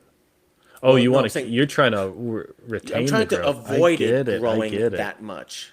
You Oh, know, see, well, yours if are you want to try healthier. to be able to control it, you Hmm. know, I would say at the beginning of bloom, that's when you don't want to use it. Or, you know, late veg when it's just if this thing is going too fast, we'll slow down the CO2, it'll slow it down a little bit too. I Sometimes that's think that's just Well, probably it's good advice for right. anything that stretches too much. But I've never seen any negative effects of using CO2 of higher levels. The thing is that you get a diminishing rate of return. And so it's like you're just wasting money. I think going to 1,500 parts per million is probably a waste of money. mhm. Like back in the day when like every gram of cannabis was worth so much, then you could afford to be a little wasteful with the CO2 if you got a little bit more. But now with the numbers as tight as they are, you know, the biggest benefit of CO2 is when you double the average of outside. So when you go from like 350 or 400 parts per million to 7 or 800, that's where I think you get the biggest benefit. And But so well, that's I where agree on I that. But keep my stuff on. I would. I mean, we'll see. I would go in the time you apply it is where I think we differ. But it's not. It's just your opinion of mine. Yeah. But the thing is, I like to stretch. I want stretch. I don't want stretchy plants. That's why But the I'm gonna be. sour, Huh? like, okay, I'll give you an example. This sour that I have right now, Hmm. It it was, stretches. It oh yeah. stretches. No, I'm talking about the specific sour that I'm smoking Well, right that's a now. chunky looking one. It looks like to That me. what'd you say? It looks very chunky. It's got thick bud, but I that's a mean, two I seed. grabbed a big bud. You know, I'll you grab a handful and But Well, then that's I'm the sorry. Gabby. So it's pretty chunky. But you know, I have a quick question though because but I DC, wanted to you say say something you've about never. this sour. Oh, go. Like, Sorry. so this sour got hurt because it grew too much grew too because of high. that stretch. Yeah, their ceiling was what it was, and the plants were growing into you know, and Oh, so it got burned. Gotcha. they well not only burned, but when they get too close to the lights, they get hot, and it was hot outside, and then all How of a big were Earlier. sudden they they're when they losing a took lot of them? terpenes, and so being able to like the stretch on the sour is one of the most difficult things for a grower because you know, often a plant will double in size from veg to flower, but the Hmm. sour has the ability to triple in size. For You know, sure. Mine does a 2.5, but okay, I two and a like half. it. Like I And said, Yeah, triple there in you go. size. yeah, but If you're using CO2, it's gonna triple in size, Yeah. and that can be a problem. but You So know. do you okay, bend or anything or super or what's called super Oh, of crop? course. Yeah. But you know, there comes a point where it's just like you think this plant has stopped growing vertically, and it doesn't. Hmm. It keeps growing vertically. What hazes do You you know, grow? huh? What hazes do you grow? I'm curious. You have So to grow a haze. I'm sure you do. you know what, buddy? I need you to hook me up with some haze because out in California, there's no we've good haze. we've lost it all. Well, nobody. The You know, reason I mean, I they're recently not got the lost. Cuban black haze back, but I'm just talking about for me to smoke. You know, like you know, I used to say, and I've been quoted as saying that like I did not like smoking haze. This is something that my friends quoted me from that I said it like 30 years ago, but I'm not the same person I was anymore. Dude, haze And is a daytimer. That's what people that really smoke and they. I to me, mean, that means it doesn't get you high. but it does get you high. But it doesn't like the thing is like I just like okay, the way it tastes. I tastes smoke good. weed because the way it tastes. And like, you know, somebody from New York sent me some piff. Which one? You know? Yeah, Well, it was a friend of mine that I don't think anybody knows about him I mean, yet. the He's just strain, like the strain. he just says that it's his piff cut, you What know, is and smell? What was the terp profile on I'm the worst at describing that, to be honest Was with it you. Pete? Was it? Like, I don't, so there's this one cut, the Haley's but Piff. Haley's let me tell Comet. you what it reminded me of. Okay. Holland 1991. No, You I know, like wasn't there when then. you went into these, um, coffee shops, they had, or maybe it was 2000, they had this clear smell of haze. Like a And Herrera, like a yeah, Jack Turp. no, not Jack. It wasn't the Jack one. It was the other. To me, there's two types of haze. It's Jack and the other type of haze. I've heard other people say there's piff and then there's not piff. But I'm just not the haze connoisseur like, you East Coasters, because it really doesn't exist here. No one will grow it. Well, You Yeah. they know, people I think don't that to have take access hazes. to. You don't have to take hazes as long as you have to. You'd be surprised. These guys that go 100, 120 days. It's like, I'm pushing 130. It's like, listen, you can also get a 55-day fucking cheese strain that does the same thing. It knocks you on your ass. You just growing THCA. My buddy who gave me that piff, and I don't think he has a name for it. But my buddy who gave me that said it's like 9 weeks, and I'm like, well, Jesus, I've been begging him to give it to me, and he's like, it's his Good. cherished thing. It's the Tell them to best shit keep that he it. has. No, But I I gave always him the tell everybody to keep 91, shit. so I was like, I gave you the Oh, 91 now. I have a And by the question, way, dude. I think he's listening too. Hey, you have I a think question he's on that listening because 91. he told me he was gonna listen. So if he's listening, he should comment in the. So, dude, this now that we're on the 91, you just mentioned before I forget. So, was it a year or two ago? This guy, First of all, before hey, you say anything, do you know what like I have to do with the 91? Since we don't know each other. no, I don't. I mean, I just kind of I knew I've already heard of you, but I didn't know you until White Rabbit said, "Hey, this guy Same with me. I didn't yeah, know. who I Actually, the was funny thing that I haven't admitted yet, I thought White Rabbit was was Black you. Rabbit. Yeah, everybody, a Yeah, lot of like people think that. when I first connected with him, at first I thought, because I was like, because I wanted to ask him the question that I haven't asked you yet, and maybe I should get to it. But first of all, I love talking to him, and he has amazing stories. Yeah, And good like stories. we literally talked for hours, and we were telling stories, and it was just like two friends on the couch reminiscing, and that's why I was like, I I really want to get him on the show because I know he'll be great too. But let me ask you this question because I want to be like really direct about it. So I'm gonna try to get you to give me a direct answer, Mhm. which like you're 1,000 miles a minute. So hopefully I can slow you down just to do this. But I don't know where the sour cut that I got it from was. Mhm. Right? I like all they said was it's a sour diesel. I never knew what the fuck the wing wang was, to be honest with you. And the sour that we grew in Mendocino County, we all had the cut. I don't know where it came from. I couldn't even validate it from them. That's why I just What say, year? yeah, What it's year are the you original one talking? that we always had. Huh? What year are you talking? I mean, when you're growing. 2000s? Okay, so early or late?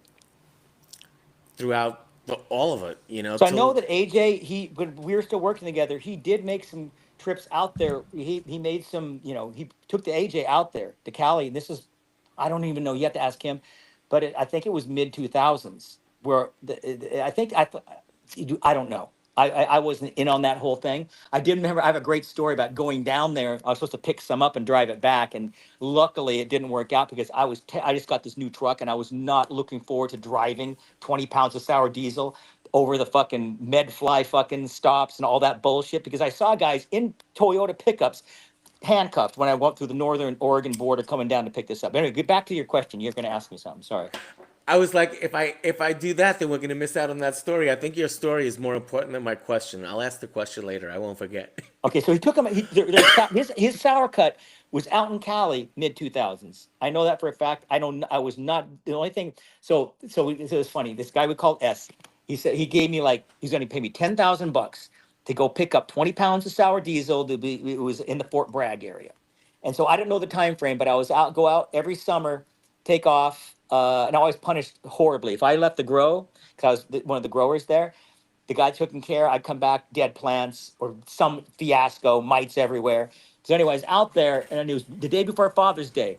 And AJ calls up, says, "Dude, you got to get down to the Fort Bragg." He's like, "What?" So you got to go down. This is before Nabs, dude. This is like 2001 or two.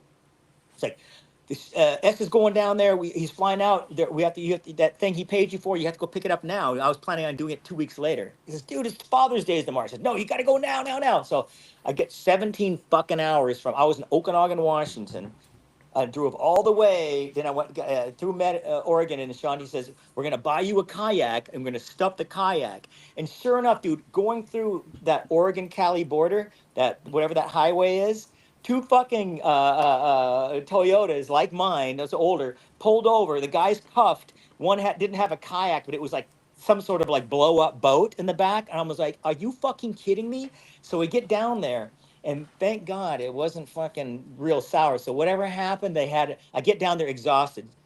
This guy S got me a hotel, so get some sleep because I have to drive back, and you have to drive back to New York. So we get there, and it was a joke. So they had some sour, but it was mixed in with a bunch of shit.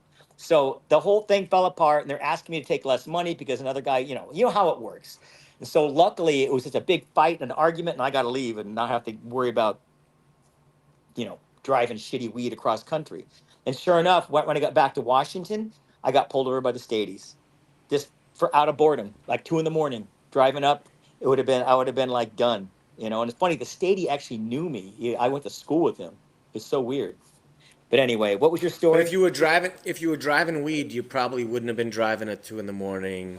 You I probably would have probably been would have, driving a dude. little bit slower than you were. I'm a You slow know, driver. Dude. I'm Mr. Six above the speed limit. I'm not like that yeah. guy. Like my wife, dude. I'm She's a like, rebel. I do 7. dude, no, man. No, I don't drive fast, man. I just feel like, what's the point? I don't want to get pulled over. It's a waste. I mean, dude, recently when I last time I worked with those guys, we were doing something between we were setting up Trixie Garcia and her right when or the black, I call it the Black Book era, back to the wreck.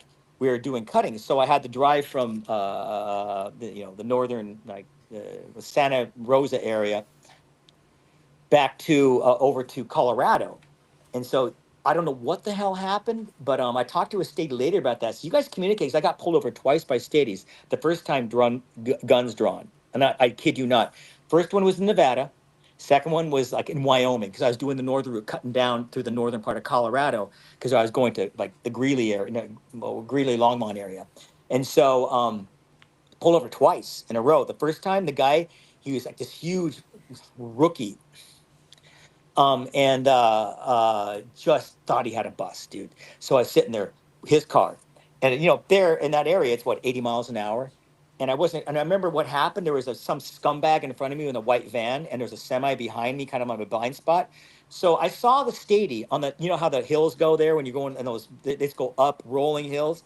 I saw the Stady over there, like any jackass would have seen him already. Well, I guess the dipshit in the white van didn't, because all of a sudden he hits his brakes like I'm guilty, and I have to actually go to the right to miss him. And I put my blinker on, but the guy got me. I don't know why I didn't pull the van over, being a dumb shit driver. So that was a big one, because he was there. Two more cars come, and then the dog comes, and this was a rental car. And so the thing about it, if I would have had my truck, they probably wouldn't have pulled me over. But when you rent a car and your name's on some sort of list, I don't know why, of renting cars, and I looked like, I still had the white hair then, and probably had, but they did from far away in the middle of the summer. I'm brown, and oh, by the way, the rental car had Texas plates. So the dog came. They didn't even open the trunk because the dog didn't give any indications. And then I remember. So what they did is they come around. One guy asked you 20 questions. And it's like what they do is they ask you 20 questions, and another guy asks you the same dumb fucking 20 questions to see if there's any variations. And so you just know you have your story down. Always have your story down. And so at Or the just end, they don't had answer any questions. I answered because I have nothing to hide. I was like, "What's your going? I'm going to see my aunt." Why? Where she live? I said, "She lives in Greeley." It's like, "Really?" It's like, "Yeah." I said, "What's she doing there?" She's old. I want to go see her. What have you been doing? Oh, I'm hanging out with my friends in college. The story has nothing to do with drugs, and have that story in your head, and that way, because otherwise they'll make your life miserable for another half an hour, But then that is so funny because the guy that busted me at first had to come over. He was enraged, and I looked in the rear view. The other cops were laughing. He had to let me go. They didn't even give me a warning. Like they had no reason to pull me over. And get this, half an hour later, when I went in Wyoming, I fucking got hit again. Like I don't know what the fuck they thought I was going to do in a half an hour or an hour. It was crazy. And then of course I get over there and I pick up the sour cuttings and take them back to what's it called, Sebastopol. Yeah, Oh, that's where I lived for a really long it's time. oh, it's an awesome little town, man. Yeah, it is. Sebastopol, Yeah, dude. AJ lived there before he moved back to the East Coast Well, too. that's when I was working. I was there like a month, dude. This is funny. This is the one reason I left because when I was there is When were when you that. there? So I bought the house in 16, so 16 or 17. So I was there, and that whole area, Santa Rosa, just cracking down on BHO labs, just cracking down. And so all of a sudden, I had a wad of money in my hands. Like, dude, go get rent. I was like, oh, good, we're gonna start doing some grows. No, because it says, dude, you realize that all the BHO labs are getting busted, so we're gonna have you go to BHO lab, just get rentals in your name. I was like, no fucking way. He says, dude, don't worry. If you get First of all, arrested, I'll bail you out. who's telling you this? I can't say, man. He likes Okay, his I just want to privacy. make sure. Can we say that it was not AJ? It was not Because AJ. oh, you made me feel like it was AJ. No, no, no, no, no. It When we were wasn't like him. AJ lived there, you were like, I was just there. I was No, like, no, he what? was there. He was actually had her nice guest house. She had a really cool guest house. Anyway, but I was So there we and we I have some left. people. Sorry, we have some people asking in the comments to talk a little bit more about the sour, and Okay. I wanted to hear maybe what are like And I still what's had one that of the question I wanted to ask him. what okay so what is like one of the most memorable moments of your time with your cut of the sour? like like there's so many, I mean, what funny moments, like I crazy kind of I think don't that moments? know, that's man. just a Just like silly what comes. question. It's kind of like an overly ambiguous question. Just like maybe talk a little bit more about it, or I can I tell don't a know, good or maybe story. This is Gabby, a you fun can. story. Yeah. It has nothing to do with grow or anything like that, but it has to do with cuts. So back, I don't know if you know, but back in the day, with the little 1 inch cubes, was it 99 cubes in a tray? 98. Yeah. 98. You know what that went for? AJ was selling it for like $1,500, but didn't come with any instructions. And it's funny because he got accused. So this isn't a real cut because it wasn't coming out the same way because they weren't growing the way we grew it. But the way we grew it wasn't any super science. But anyway, so we left my loft in Williamsburg on South Fifth and Berry. We had to go around the corner. I'm going underneath the Williamsburg Bridge on White Street. And I see this fucking cop car. This has had to be like at 1 in the morning. And so I didn't have a stop sign. He did. And so I don't know what this fucking cop thought, but he thought I had a stop sign. So I was going through. He just takes off, and I saw all of a sudden I just got this 2001 Tacoma. This is like literally months after 9/11. So the streets were just bare. There's nothing out there. It was like Wild West, dude. We can do anything. This cop cruiser T-bones my brand new 2001 Tacoma, and I love this. I still have the truck. I just restored it last year. I can't get rid of it. There's too many memories. This is one of them. So in the back, we had the tonneau cover or something. We had it closed up. There was a tonneau cover. Was a tray or two of cuttings. And so I don't know what shape they were. The guy T-boned me so that the force wasn't forward, it was sideways. And so of course, I have a temper. And this is my baby. I just got this truck and I loved it more than anything. And AJ, not only we had the cuttings in the back, he had fucking, this is when the bubble hash was big. He had his rig, a whole bunch of hash. This cop was going to let off the hook because he was his fault. He thought I ran a stop sign. So I get out, this ready to fucking start screaming at this cop. And the cop partner grabs the other guy because he thought I ran a stop sign. And Joe's like, dude, be fucking cool. You realize what we have in the truck. And I was like, I just didn't know what to do because I just want to fucking scream at this cop for ruining my car, my truck. And then nothing happened. But of course, my left front wheel suspension was like this. And they got really nice and said, I'm sorry, it's our fault. We thought you had a stop sign, blah, blah, blah. We'll take care of it. The state is going to take care of this. We'll tow it. So obviously we can't fucking have it towed to a fucking impound because all this cuttings and back then the cuttings reeked, dude. They smell like you thought the bud smelled like you know how the bud smell like, but the cuttings still reeked. They would have sniffed that out in a second. So I had to say no, we'll take care of it and drive this broken truck. And it just blew out my whole power steering and everything just because we had cuts in the back of that car. But it was one of Damn. those. Yeah, it was a fun story. I tell that it was funny, but he saved my ass because I had a loose cannon back. I still do, but back in those days, there was I don't care about the repercussions. They're gonna get the full wing wang, you know. But Dude, I I, could that, listen to stories like that all day long. I, I, Gabby, do you have a question? yeah, I do. But I want, like, I want to ask this question, and then I think the rest of the show, we should just have Doug telling us funny stories. Because To We me, got a that's few what. more questions in the Okay. chat that I want to Sure, ask, but sure. Okay, we did do Gabby, a why live don't you show get? for a reason, so I guess I we know. shouldn't. Sorry, man. No, no, no. I guess when we do the live show, we shouldn't just ignore everybody in the chat. But let me ask my question first, I'll because this keep is us there. I'll keep us there, guys. Yeah. We need a wrangler this here. is my question. Like, I only had one question that I really wanted to ask you. Um, you know, when we do this podcast, and that was, what to you would be worse? Me calling a sour that I don't know what it is, calling it the Wing Wang, or if I just tell people, I don't know what it is, I've never grown it before, and I'm just calling it the Gabby as a joke. You know, I don't. So what was the question? I mean, I don't honestly, dude. I don't care if people get the wing wing when they call it their names. It doesn't bother me. right, but if I called Honestly, something the Wing Wang that wasn't the Wing Wang, for instance, would that annoy you? Or do you not Dude, care? I get annoyed by a lot of stuff, but genetics naming, it's just, But that's it's out of people my trying. wheel. That's people trying to make money on your name. Yeah, but let them. Like Everybody has it's to a make money, difference. man. Like let me give you a difference. Okay, AJ Sour Diesel, Uh huh. right? If you have a cut and it's been called the AJ Sour Diesel, for 20 years, okay, and it just has, and then AJ decides to go and be like, oh, you can't call it that. It's because it's I have that name. It's like, bro, this has been called that for 20 years.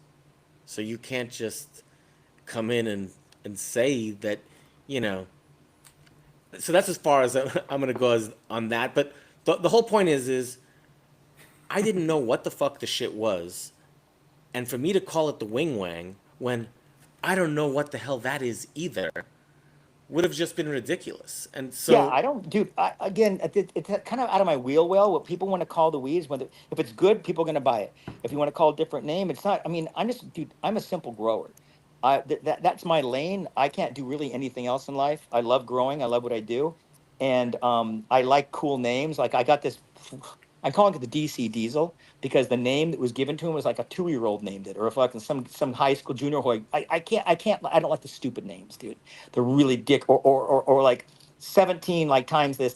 I find just call it somebody's name that you know, because sooner or later, if it's really good or people like it, it'll get out there, you know. And if it is somebody's strain, then give them the credit for it. Like I have the AH11, that's Bronson's AH11. I'm always going to give him credit for it.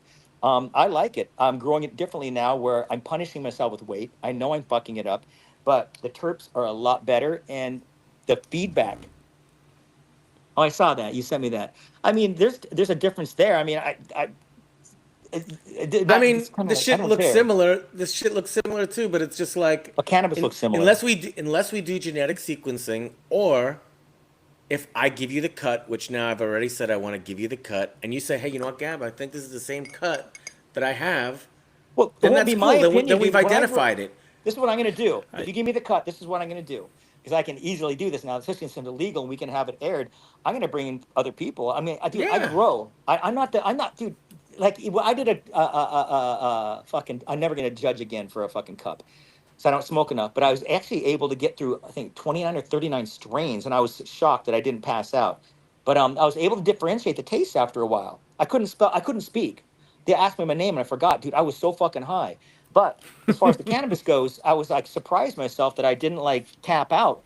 I was with some dude, some rapper dude, and he was about ready to tap. It was like, and I was only taking one pipe. Anyway, I'm getting back. What was this question again? So just we're gonna do side by sides, and then we'll bring in other people. They're gonna say it's not gonna be me. I'm gonna grow it the same SOPs, identical, side by side, the perfect. same air, everything, and then bring you in. You guys could all come here. We're gonna have a show. It's like, okay, this is the Gabby, this is the Wing Wang, this is the AJ, this is whatever, and we're gonna take a look at it. I'd love to do that. It'd be fun, but You, I'm not gonna be biased. I'm not gonna like pee in one and not pee in the other one. You No. know, everybody gets this pee. is this is a perfect queue up for one of the questions that we had from the YouTube chat from Kevin. He asks, "What other sours has DC grown other than the Wing Wang?" Kevin, is Hazen sour, Kevin? Who knows? Who knows? He All just right. goes by So what are the Kevin. sours? So okay, so this thing I'm growing now that it got a lot of good. This is something recently we've been R&D and stuff, obviously for the last like half year because I know that license is coming up. Um, I can call it the DC Diesel. You can actually go to Lakeside. By the way, I just want to be, because we're not getting into this. Lakeside, I think, is like, you know how it is with this industry. People are always going to owe you money. It's one of those industries when you're in the legacy market or black market, everybody's going to burn you down the road for 1,000 to whatever it is. It just happens. It's part of life. This guy is like, I wish I would have met him 10 years ago because he's a really good guy. I don't know if you know him. He's an East Coast dude, but wow, I was just like, what an honest, I like, don't know. I don't know who you're talking about. Lakeside. Lakeside. That's all I know him. There's a guy named Yeah. Lakeside. Well, Really. hopefully Lakeside is listening and he But anyway, reaches out to me because if yeah, if you think he's cool, then I want to be his friend too. dude, he's a cool guy, but he's like, he just pays. He doesn't. He's not gonna. Oh, I'm sorry. Oh shit, I didn't. Oh, I'll get it to you next month. Kind of. He's not. That's not him. He's like, I'm all about business, and he's a good guy. But anyway, so with Kevin's question, so the DC Diesel, I grew the res cut. Unfortunately, I don't mind viruses, but this was so heavy with some viroid that it's like it just didn't drink. I mean, I seriously, I'm a 2 day schedule guy. I don't do every days. I make it sure.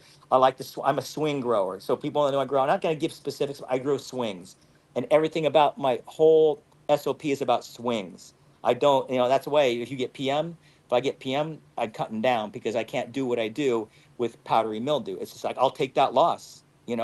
The swings are really important to everything aspect, not just environmentals, but waterings and everything. So the DC diesel, I really like. It's something new is going to be in the rec market.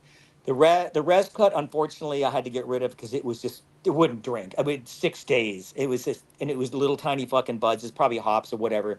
It just, it was fine. It was good, but it wasn't as good as the Wing Wang. The 96, I got a sour called the 96. This is also from this guy, Hazen Sour. It's I don't know.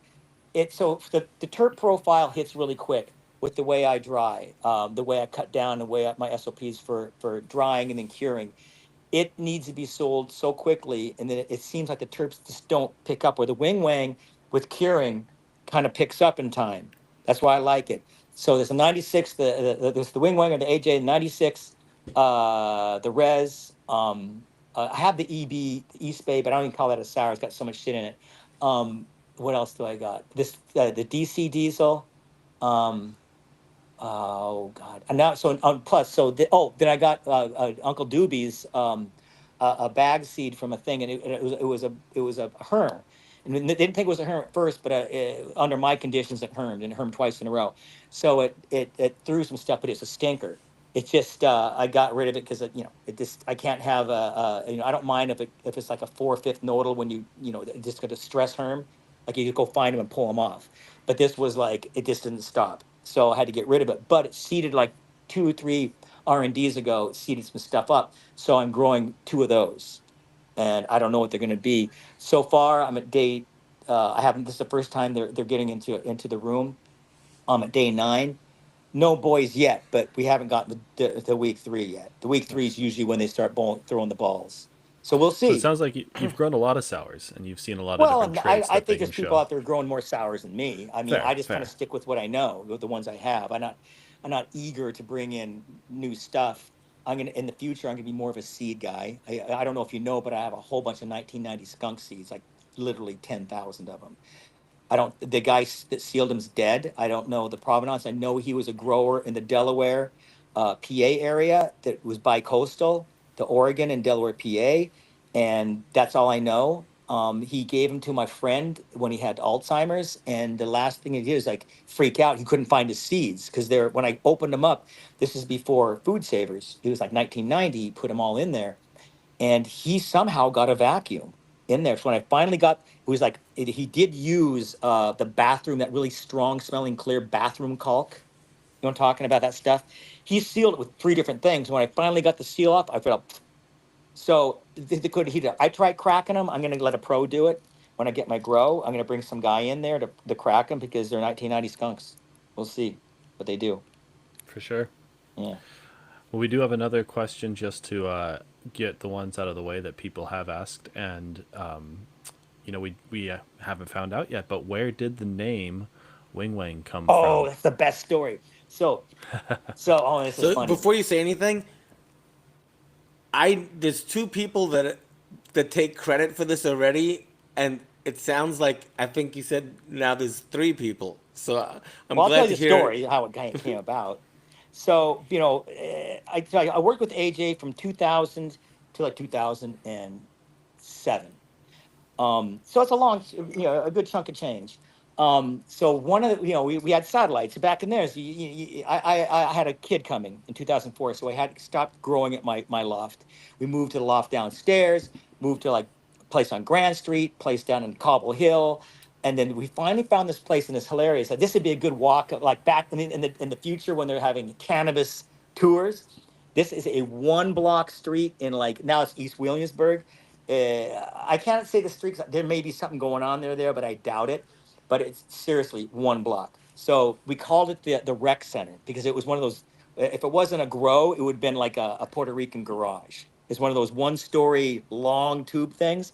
So we had this guy named Kevin who was supposed to be a builder, and he was going to build out this big grow. This is about the time I started leaving. But we built it out in the back. I think it was a 12 lighter, maybe 16, but it was, there's like five fingers in that pie, and I was the only one growing. Then we had a big bedroom for the moms, and this is the point where we started having mite issues. This is when the mites started coming on the sour, and there's a little room. So here it is. So here's the grow here, the flower room. Here's the watering thing, which was it's a big wooden vat we made lined with tarps, and then to the right was the bedroom. The left is this little closet. So, of course, Kevin couldn't get it done in a month. And 6 months later, I have a nickname. I didn't know my nickname was Wing Wang then. That was a nickname within the crew. And so I was in this closet, and I was just doing shit, trying to get that stuff built. And I moved something, and there was this outlet, and it said something about there's this. Did you ever see that movie, Harold and Kumar, Go to Hmm. White Castle? At the Yeah. very end, there's a cartoon character of like Harold and Kumar, the Asian guy with the rice hat. So there's this rice patty Chinese cartoon going, Wing Wing says it. And I was like looking at that and it's like, first I didn't get it. It's like, that's me. And so I asked him, I said, who's Wing Wang? And they all started laughing, and that's it. That's where AJ. That's the AJ name. That's And funny. I don't know if I even disliked it because I don't have, I'm a little prejudiced, and I just laugh at stuff like that. And I'm good. I mean, I'm a serious asshole too, but I laugh at myself a lot, and I think I love the name actually. I think it's funny, but that's where it came from. People may have like put the Wing Wang sour out there into regions that didn't know about me, but that's where Wing Wang came from. That little closet cartoon that AJ drew. That's That's funny. funny. Yeah. I guess I was talking more about the name of the weed, but I should have thought that it had to Oh, I come did that. before Okay, from you. so You know. I won a couple. Like the first cup I won was, and I was calling it the Wing Wing at that point because I was at a show. I think it was one of Piff's shows, and I saw the AJ sour cut, and I was like, "That's what I told you before. That's not mine." And we weren't talking. I don't think we even were getting along. So and I realized that he, sometimes he would say, "Listen, you can't use my name." So I was like, "I'm not even going to call it that." Now that this is the AJ cut, or what's being sold is the AJ cut, and it wasn't AJ selling it; it was some other dude. I was like, Hmm. "All right, I'm just going to call it the Wing Wing." I didn't think it'd be a big deal because nobody knew who I was. I had my I own. wonder if it's the cut that I have is the AJ It's sour got because I thinner, have the thinner. AJ sour Philly cut. It wasn't called Philly Coat, it was the AJ Sour Cut, but the families were thinner, much thinner. I mean, it was noticeable. You could see like the AJ cut is a very not fat, but they don't have those big indica things. But it's right in the between. It's always been that way with the families. And then the color was different, although that could be anything. But yeah, and then I said, "Let me see the bud," and I saw the bud, and I was like, "Well, those calyxes are a lot smaller." And the mine the original sour cut that I started growing at the end, the last week, they just like pop out. They're like little buggy eyes, that little Toya punch. The calyxes just pop out like that. They always have, even when it's like Nice. not doing well. Was there another question? Those were all the ones that we had in the chat so far. Anybody else, feel free in YouTube tag me or Gabby, I'm hoping and somebody ask your can inspire questions. another one of those stories. Yeah, dude, I love comedy, and because I want the craft guys. I mean, I'm gonna beat these jerk offs up next year when they have the Growers Cup. What a bunch of scumbags, dude! I'm gonna tell you what happened on that one. I was in this cup last year, and I was making up my submissions, and all of a sudden, because I've been fighting the OCD all my life because I was embarrassed, and I realized it's a plus when you're a grower. So I didn't come down with a whole bag of weed. I come down with exactly 2 ounces, and so we're putting the 2 ounces in the drams. So I look over there. This is when for my wing wang, and I saw a dram there. I open up, it's my wing wang, and I say, and one of the, I'm not going to say his name, but one of the organizers of the event says, "That's not yours." I looked, I was like, "Yeah, it's mine. Get the bag." Because no, it's too late. It's already submitted. I said, "Get my fucking bag." I'll go in there. I go start going through the drams. I was feeling it. We opened up. I filled one that was warm. So it was in somebody's pot. Somebody brought a dram. I opened up. It was in some Audi swag. So this guy put a whole dram of Audi swag in my submission packet of 7 grams. And I called them out on it, and they didn't know what to do. And of course, the wing win didn't even win, didn't come close. And I didn't think it was going to win anyway because the seven leaf element OZ was fucking insane. And I thought that was going to win. That didn't even win. Some cross, some skittle, I don't know, some cross one. But the thing is, so what placed in mind that this is last fall was Bronson's H11, and it was really good. Um, the thing that beat it wasn't a haze. And so I think they were just mad at me. And then the Haley's was in there too. And the Haley's was actually the best submission. It didn't even place. But the thing that won the Haley's, that won that, I don't know what it was. It was like some goofy something. I can't remember what it's called. Exotics. I don't know what it's called. It's actually really good. Whoever won that one, that they deserved the place or win. But it was just odd. And those guys haven't talked to me. I was actually kind of thinking about pairing up with one of their partners, and he kind of lists like at that point they all kind of like pew, goodbye wing wang. It was fine, but yeah, I'm gonna blow them up on their Somebody thing. told me, I don't know if it was Lou at Gene Traders or, Lou's a but good guy. somebody, it was, they said, oh, Wing Wang won so many sour competitions in a row that we made him be a judge. Oh, I judged. I did judge one. Yeah, there was a couple in that were really good. There was some guy. Oh my god, I don't know who this guy is, but he's such a shit talker, and I can't remember his name now, but he has a funny nickname. And I thought it was like Wing Wing, and I called him, and he started saying it's fixed, it's fixed.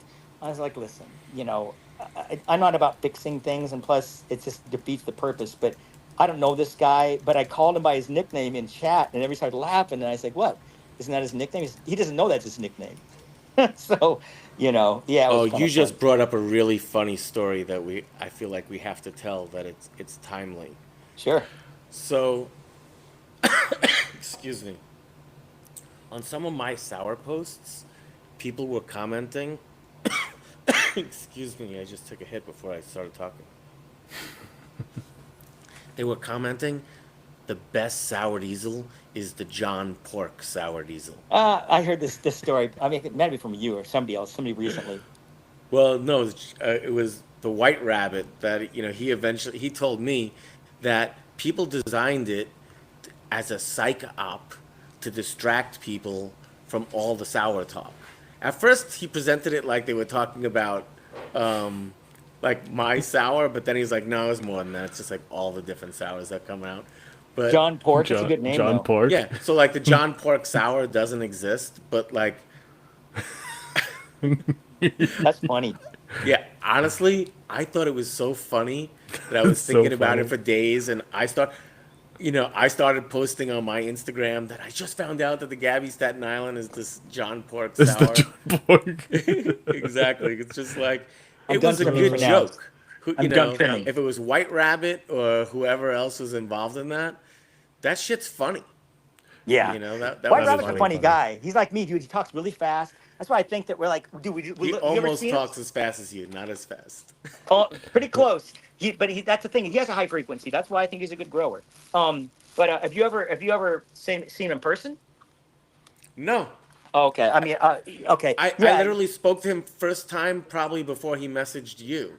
Oh, You he's know, very opposite physically of me. He's like, looks like, but that's why I was kind of disappointed he didn't apply uh for a license because it would really be fun to go toe to toe. Once you get legal, dude, you can have friendly competitions. That's if don't people. I'm sorry, I'm bagging something up.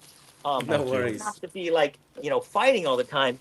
But I would have loved that. Like I want Seven Leaf. This guy Seven Leaf Farms, who's also up for a micro, and he's one of those guys that's self-made. He can get up and get up and going and compete in the market. And he's still waiting. Whether I know they're giving out what's it called the winter queue is up and play now, which I feel kind of annoying. That why isn't White Seven Leaf? excuse me, this burped, getting his license. I'm going to go to feed the dogs. So they're staring at me now because it's been an hour late. No I'm worries. going to Go get my. feed him. No, no, I need to find my little prop. Oh, there it is.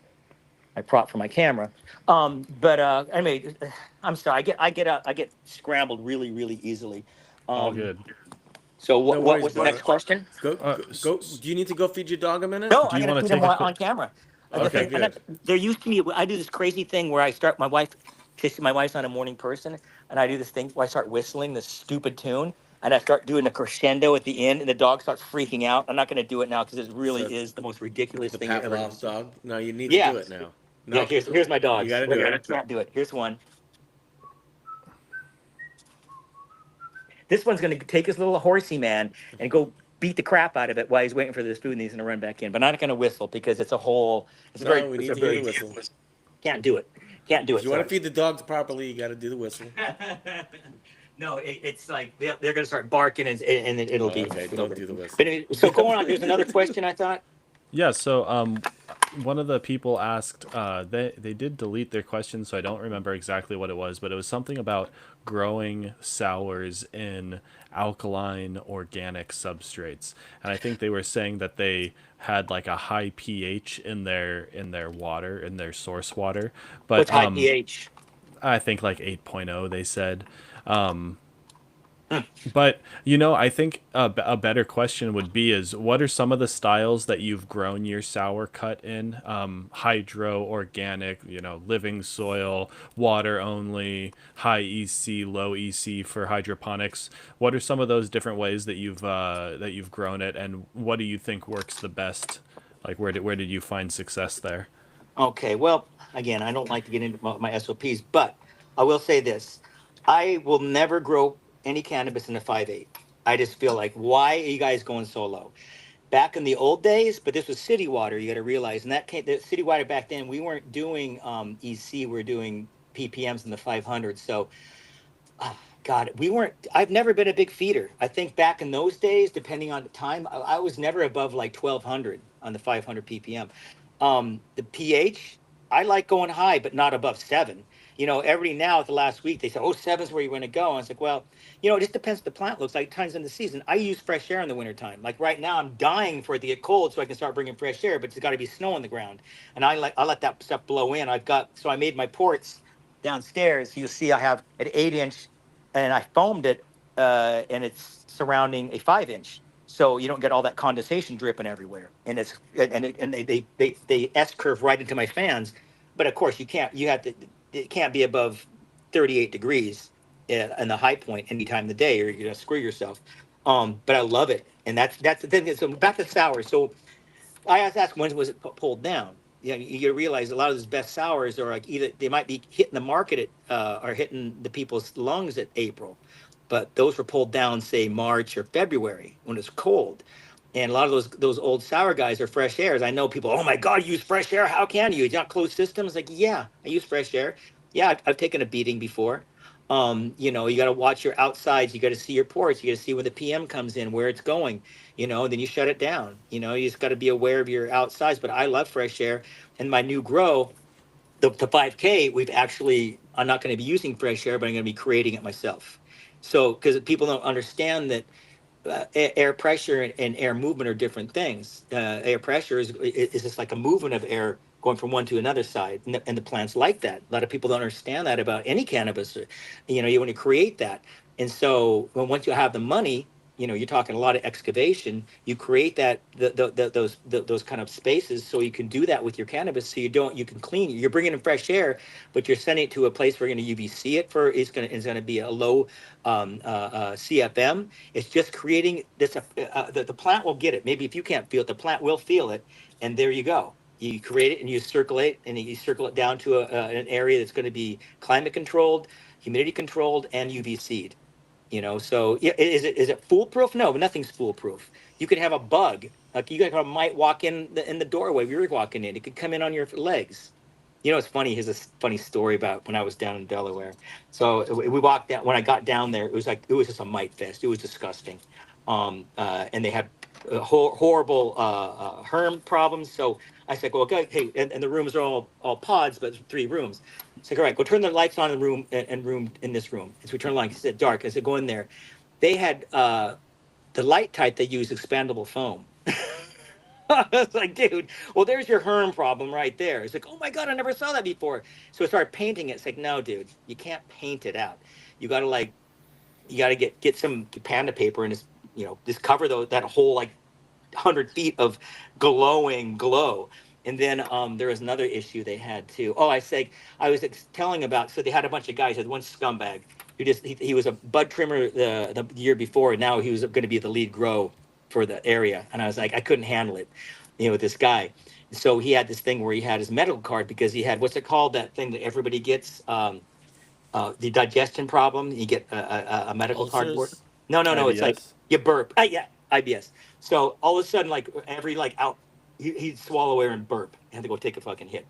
So of course the weed he was smoking was complete trash. And so I was telling the GM, I was like, listen, dude, they're walking it in. And I said, what do you mean that they're walking? I said, they're walking it in. They're coming in from outside, bringing. He thought literally. So I came the next day. They had all these little trays with alcohol in them. I was like, what's this? So you clean your feet off.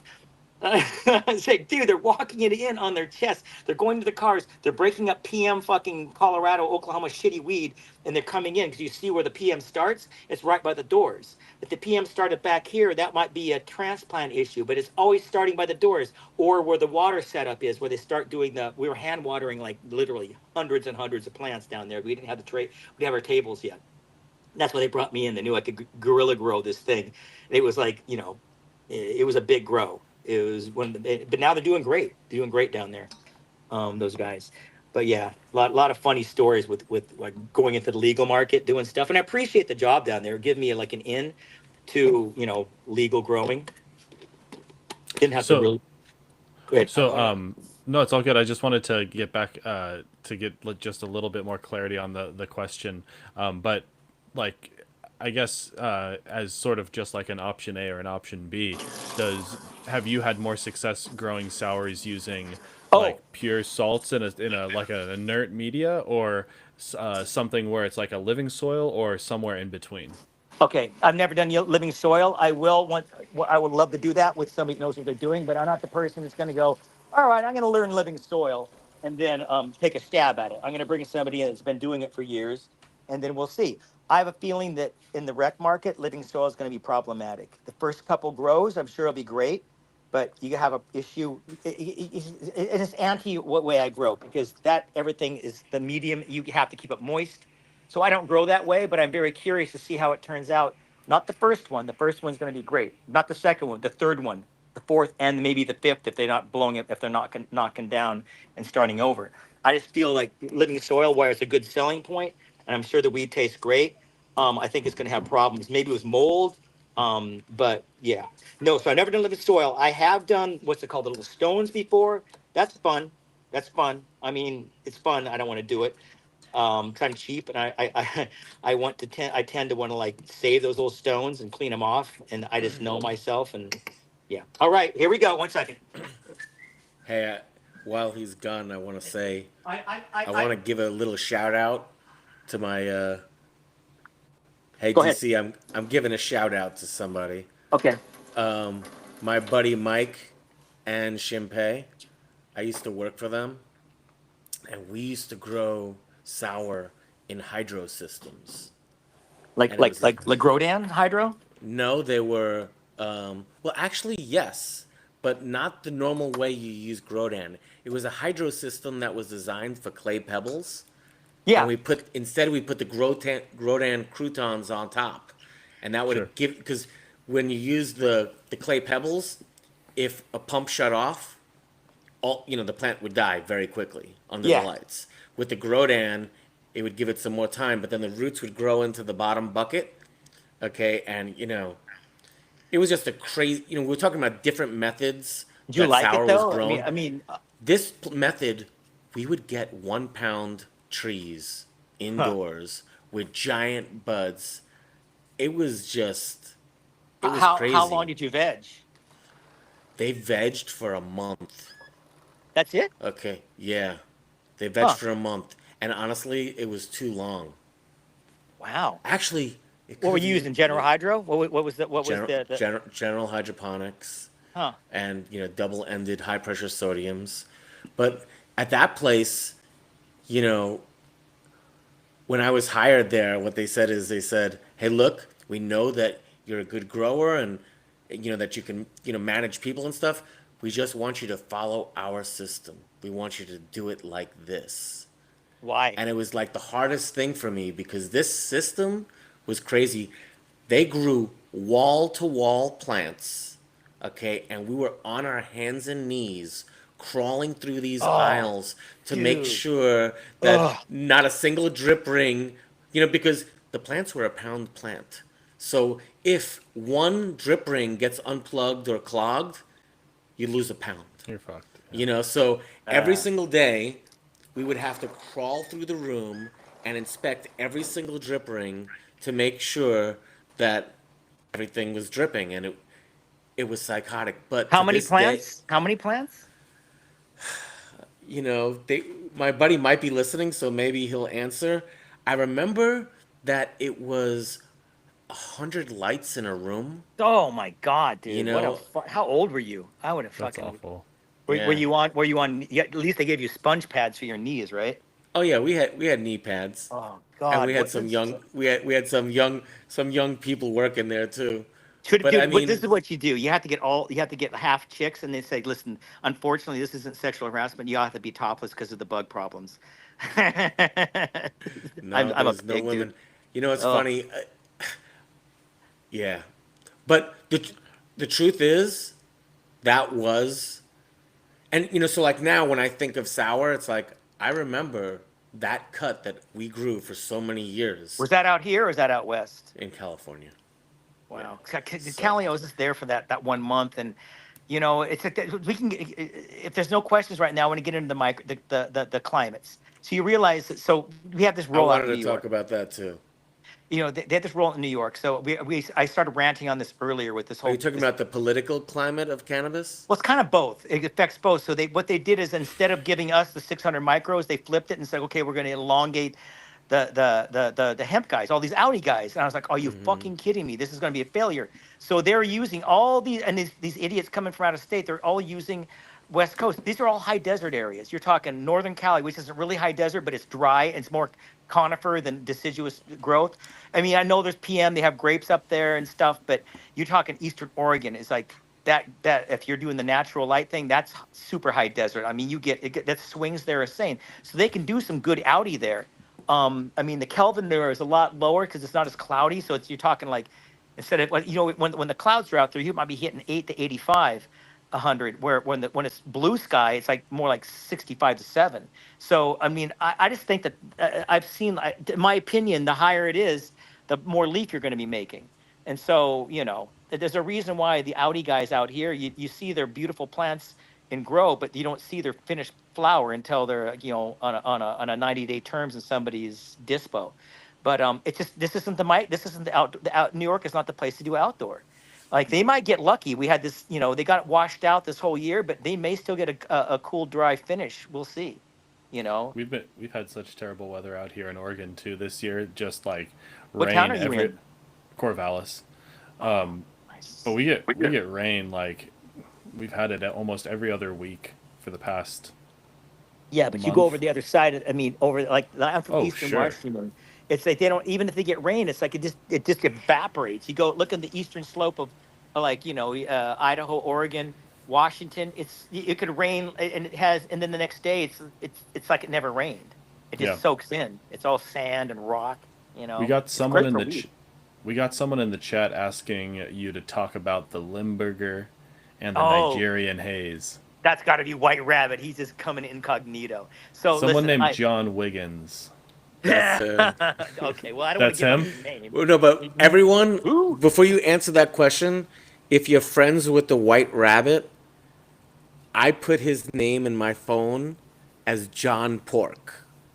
So like That's from funny. now on, like because he made this joke, so now we got to turn it around on him and make Okay. it so that everyone knows like he is John Pork, Hey, and he John grows Pork. the Hey, best Wiggins. sour. He grows the best sour. He grows good. I mean, I don't, I've never seen his grow, but I know his setup, and it's a good setup. So this is the thing about the what with the Limburger. When I met him, and this is before I knew what the Haley's was. That's called Haley's because there was Piff, Comet, everything. He gave me that cut, but he called it he called it the Super Silver Haze, and this is back right when COVID started, or right before COVID. I know it was COVID started because I mean we met wearing masks in the city, but the reason I met him because for one with White Rabbit. I swear to God, I said this guy's DEA because we the Rockefeller we weren't legal yet. Because think about it, Drinking. that's how, no, this is why because the way these agents work, they don't reach out to you. They sucker you in. They know your patterns and stuff. So here's a guy, White Rabbit. I'm Black Rabbit, and I looked at his. They had a good past. He's been on Instagram for like 5, 6, 7 years. I was like, wow, if this guy is if he's working for something, he's done his homework. So anyway, I reached out to him because I was looking for a breeder, and so I wanted to cross the Nigerian haze, which had hops or had a virus. Is necrotic. It would fuck with it. You can't. I can grow. I have the original Nige still, and I think I got rid of the virus by throwing it outside. Either the sun will kill it, or it'll like move past it and stretch out. So 3 weeks after the solstice, I made some cuts, and it looks good. So the cut looks good. So back to White Rabbit. So I said, here, I want you to cross the Nige onto the disco cheese. This is Rosin Dog, Hippohydro's cheese, and it's really good. It stinks to high heaven. It's kind of leafy, but it's a good washer, and the terps are great, and the high's not bad, and it's done it. If you could take it down at day 50 if you want to. You can't take it past 60 because it ruins it. So I said, could you cross the Nige on top of the cheese? And I was going to call it the Limburger just because I thought it'd be a cool name, and he did. Unfortunately, this is when I realized that the viruses can pass through seeds and not the outside but the inside because I washed and did everything. It still came up with a really strong presence of viroid, but it was insane. But there was one time where it just ate itself alive, and it was horrible. So I killed the mom, and then and I grew it one more time. And of course, you know how viruses they kind of the ebb and flow. Come out and it was, what the fuck, that sounds amazing, and it was a great terp, but it came up with those little rabbit turd buds, and that was the last viroid plant I killed because I paid. Everybody still talks about it. It was really like he did a good cross. That cross is good, and I think he may have some seeds around someplace, and I may have some too because I like everybody. I'm waiting for to get a real veg or an R&D room, not this fucking tent, and really start popping. Cause that's what I want to get into. Once I get my grow, I hire people to do all the work. I'm gonna start going to R&D with some genius and go, okay, let's get to work. Let's find some cool That's shit. the route. Hey, Yeah. I need you to do me a favor, buddy. Yeah. Don't throw anything else away because of the viroid. Dude, I just said I'm never gonna do it. I did that. This is when hops was everybody was I hops know. crazy. Right. And like, you got hops? No. I know a well-known breeder that gets beaten up daily for something he did in the past. He just shut everything down because somebody's like, he gave me hops. But you know what? I was talking to AJ about this. It's like there's more than just hops out there. There's viroids everywhere. Most plants probably have them. Just find a way around them, which I've done. And now I know I have a viroid. Actually, one of my sours, I am going to kill that mom because I have. Don't kill it. No. It's the We same just- cut. It's just one cut has a viroid, one doesn't. Because but it's the Okay. same cut. It's just I Well- found one mom that it was just wonked out. It's just wonked out. Jesse messaged me from Mothership Labs, Yeah. and he told me, he said, hey, tell him that we will meristem whatever he needs. Like, he'll do it for you for free. Because Okay. So like, don't throw away something important. No, because it's got the virus. Like, and he is very effective at what he does. Yeah, we'll do the So, meet and greet after this thing. Yeah, let me know if I can send some stuff. Like I I would said, love just to please send- don't throw anything away. That's all I'm. Well, we got the that's- wing I wing, and wanted to make again- sure I get that out there. Once I give it to somebody to do that, all I want's a clean cut. And then obviously, I can say, "Oh, don't give it away," but it's in their hands. They can do what they want. No, so check it out. Yeah. Okay, first of all, we don't know each other very well, but I'm gonna just tell it to you like this. If you were to give Jesse a cut to put through Meristem, and you said, first of all, he would just give it to you. Like, he wouldn't keep it, because he doesn't give a fuck. Like, He's in he Colorado, has- right? What? Yeah. He has so much genetics, he doesn't need yours. Yeah. So it's like, if you want to work together, then we could help you sell your clones. Then we could do breeding together where you'd get a credit and percentage. But like generally, because it's the same thing. Okay, for instance, Jesse said, "Hey, look, if he needs that, done, I'll do it for him for free, just as a thank you for your contribution to the community, right?" But let's say somebody pays a few $1,000s to have their plant go through meristem. Hmm. If you pay to have this plant go through meristem, then you should know that it's not getting distributed. You Yeah. know, Oh, like yeah. that should be Yeah. like when you said, "Oh, he can take it and then he can do whatever he wants with it." It's like, He well, can if he no, wants to. no. Well, I mean, if that's the deal that we make, then great. But the whole point is like just giving him a genetic doesn't mean that now he's going to take it and do whatever he wants with it. Yeah. You know, Okay. because Well, like, no. and I'm saying this not for your benefit, but just for community. Well, dude, Because that's very nice of both of you. I mean, him to offer that. The reason I'm saying that is because, listen, dude, it's not easy work. Meristem is not like you got there's a lot of work to it, and I mean, I've done it, but after this clown here in New York tried to do it for me, I kind of researched what goes into it, and so yeah. But I feel like when you good gestures can't go rewarded. You know what I'm saying? So yeah, we'll do something like that. I don't mind it getting out there. It doesn't bother me if more people have that cut, because it's just but Colorado's got a lot of cuts. That where he is. I mean, that's where it just seems that's where a lot of crosses seem to start happening.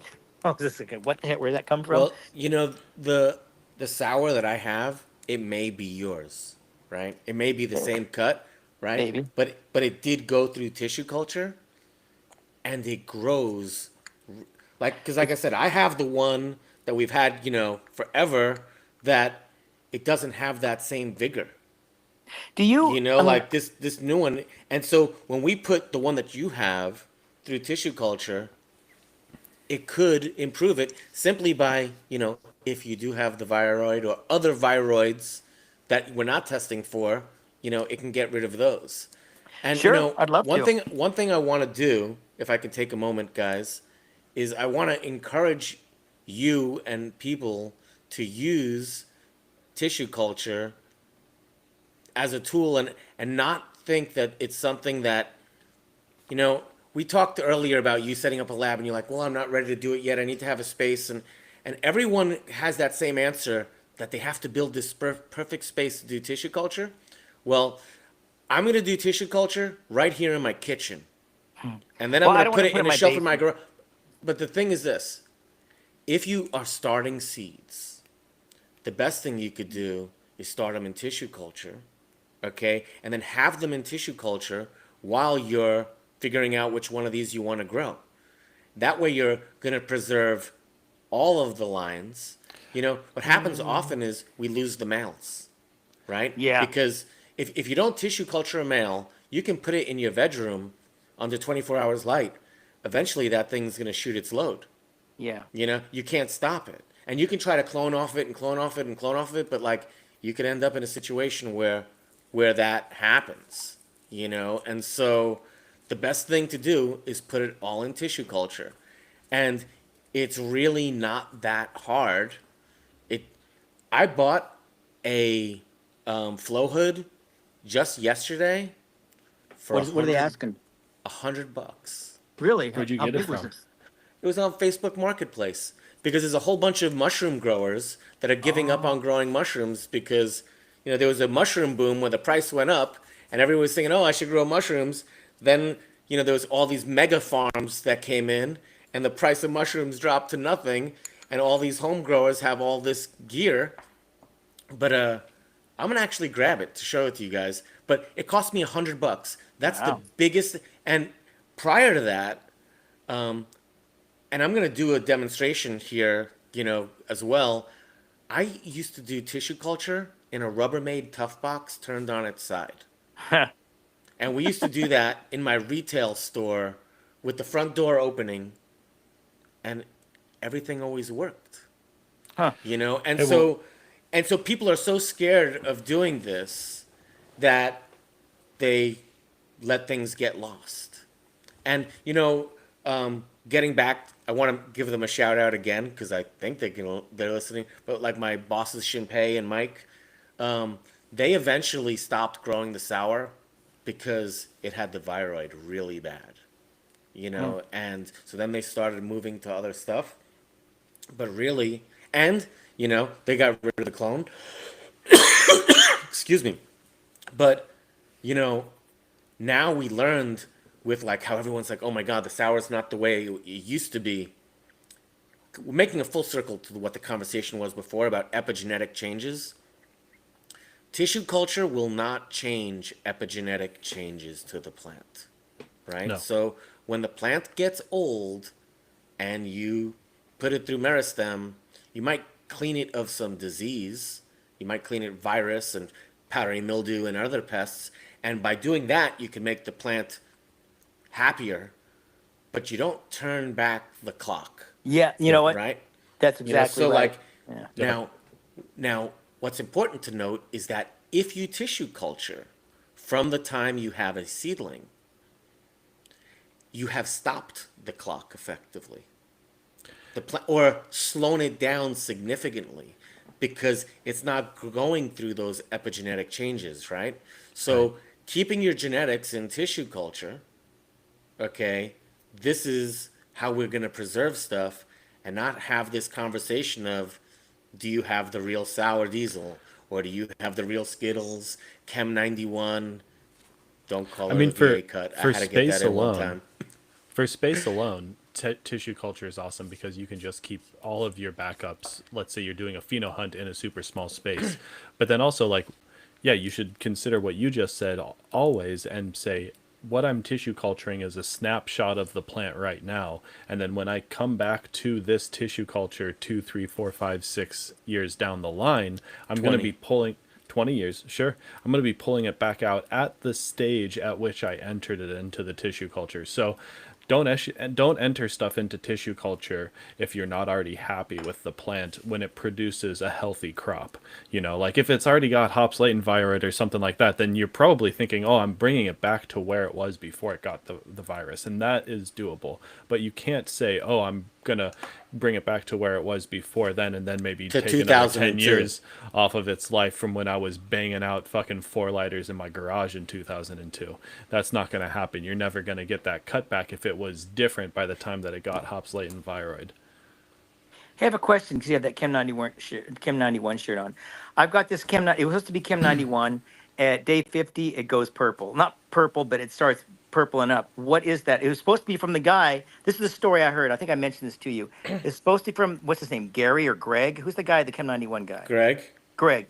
It was from him, and so the cut was supposed to be the Chem 91. When I got it, and I said that it was looked like Chem 91 and smelled like it. At day 50, 51, it starts going purple. Not dark purple, but it definitely takes some and it's a great looking, great smoking plant. And so the guy that gave it to me asked him, he said, "Oh no, that's my dad's mom," and he crossed the Chem 91. Do you know what that is? No Okay, frickin' idea what so it is. let me respond to this simply by saying, no, I don't know what that is, but also that people have recently sent me photos of the Chem 91 that VA holds, Hmm. and it was turning purple as well. So where did You he know, get it? That one? VA? Yeah. Me. Oh, from you. Well, I don't know why it turned That was purple. the I don't. story. People like it. That was the story that I said that I didn't think you knew, but I didn't I get a didn't know chance to that. tell you. No. Well, Right. I So just want to know the other cross. If it's crossed, if it's going purple, then I don't know what that is. Is that a That's drift or just something something? so else. what I was gonna suggest it could be. It could be two things. Number one, it could be epigenetic changes, right? Because the plant is also 30 years old, right? And because the flower that I saw looked like the 91 that was starting to turn purple. I had never seen that. So in the past, the 91 was dark green weed. It wasn't light green weed, it was dark green weed, but it was always green. And it would die. Like the problem that we had with the 91, and I'm going to say this at the point, we probably didn't have enough experience growing.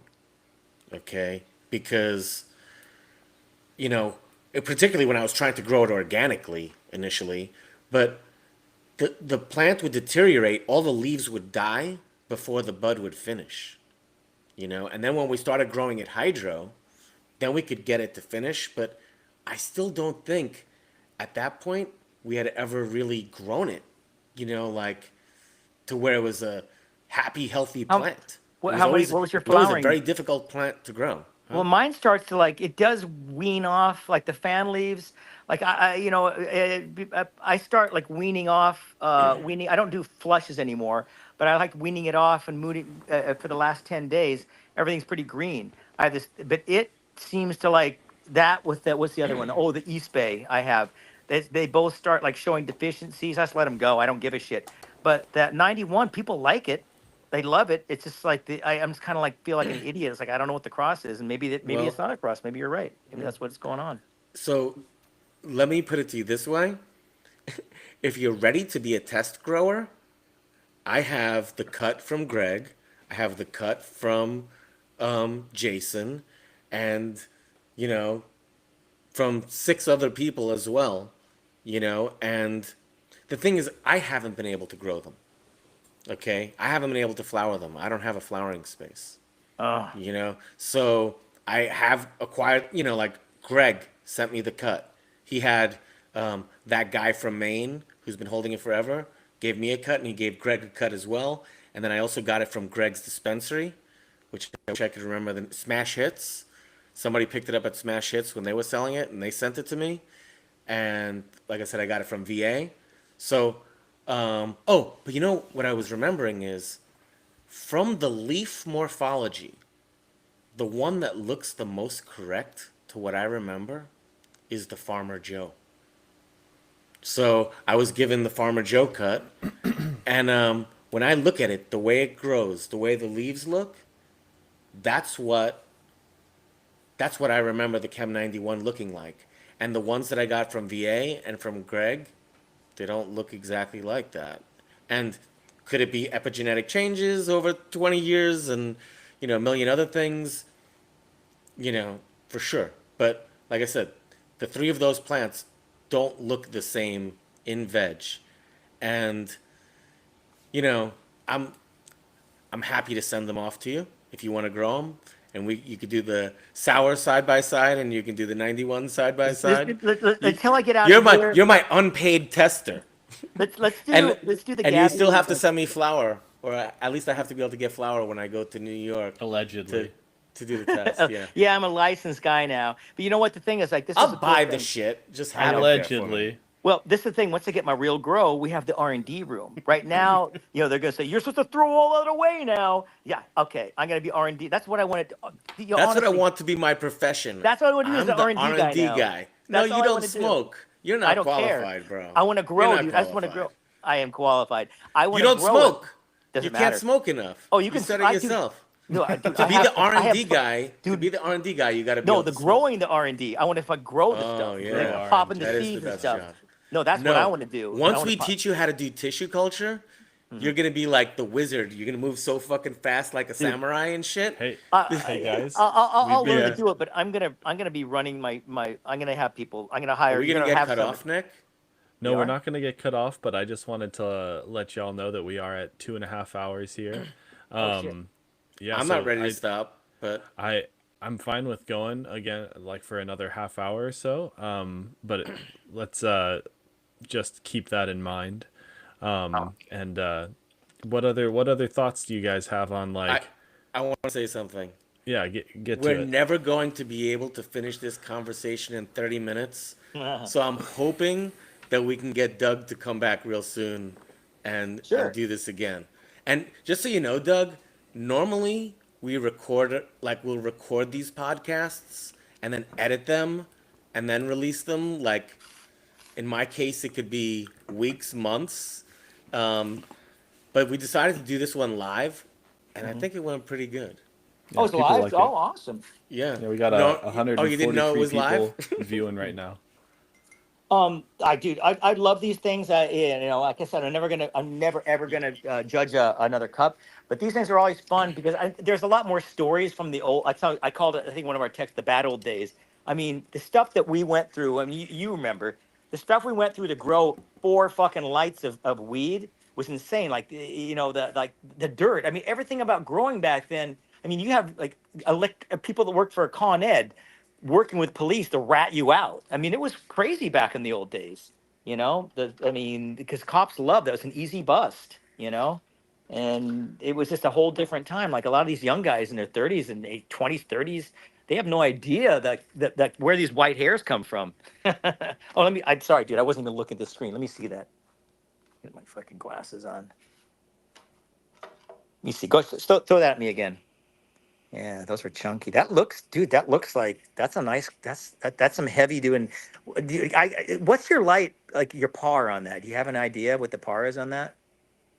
It looks good. Gabby, you're muted. So, this is not my room. This is my buddy's flower, and what I can tell you is the plants were growing into the DEs. They Oh were yeah, you like told me that. Yeah. they were way too close, because fucking sour diesel wants to stretch. So What's the and ceiling height? before we go, it's really important for me. Nick asked the question a long time ago, and I don't know that we really answered it. And there's something that I want to say about growing sour diesel because I want to edit this into a clip because I get asked this question more than anything else. They say, well, what's your recipe for the sour diesel? Um, it was like, I think it was on that Lou's show, Gene Traders, where it Uh-huh. was like, or somebody's show that they said, if you give somebody a genetic, you should give them the recipe to grow it. I don't know Okay, about and that. I don't know yeah, about I don't agree with it at all. Yeah. But because I think it's, then when people fail, they say it's your recipe. Meanwhile, they failed at doing it too, right? Yeah. So, but there's certain things that I think are pretty indisputable with growing sour, and one being you have to be careful with high temperatures. Oh, Okay, dude, definitely. I mean, right? if you're The getting in the terpenes are 80s, volatile, yeah. right? The reason why sour stinks is because the terpenes are volatile.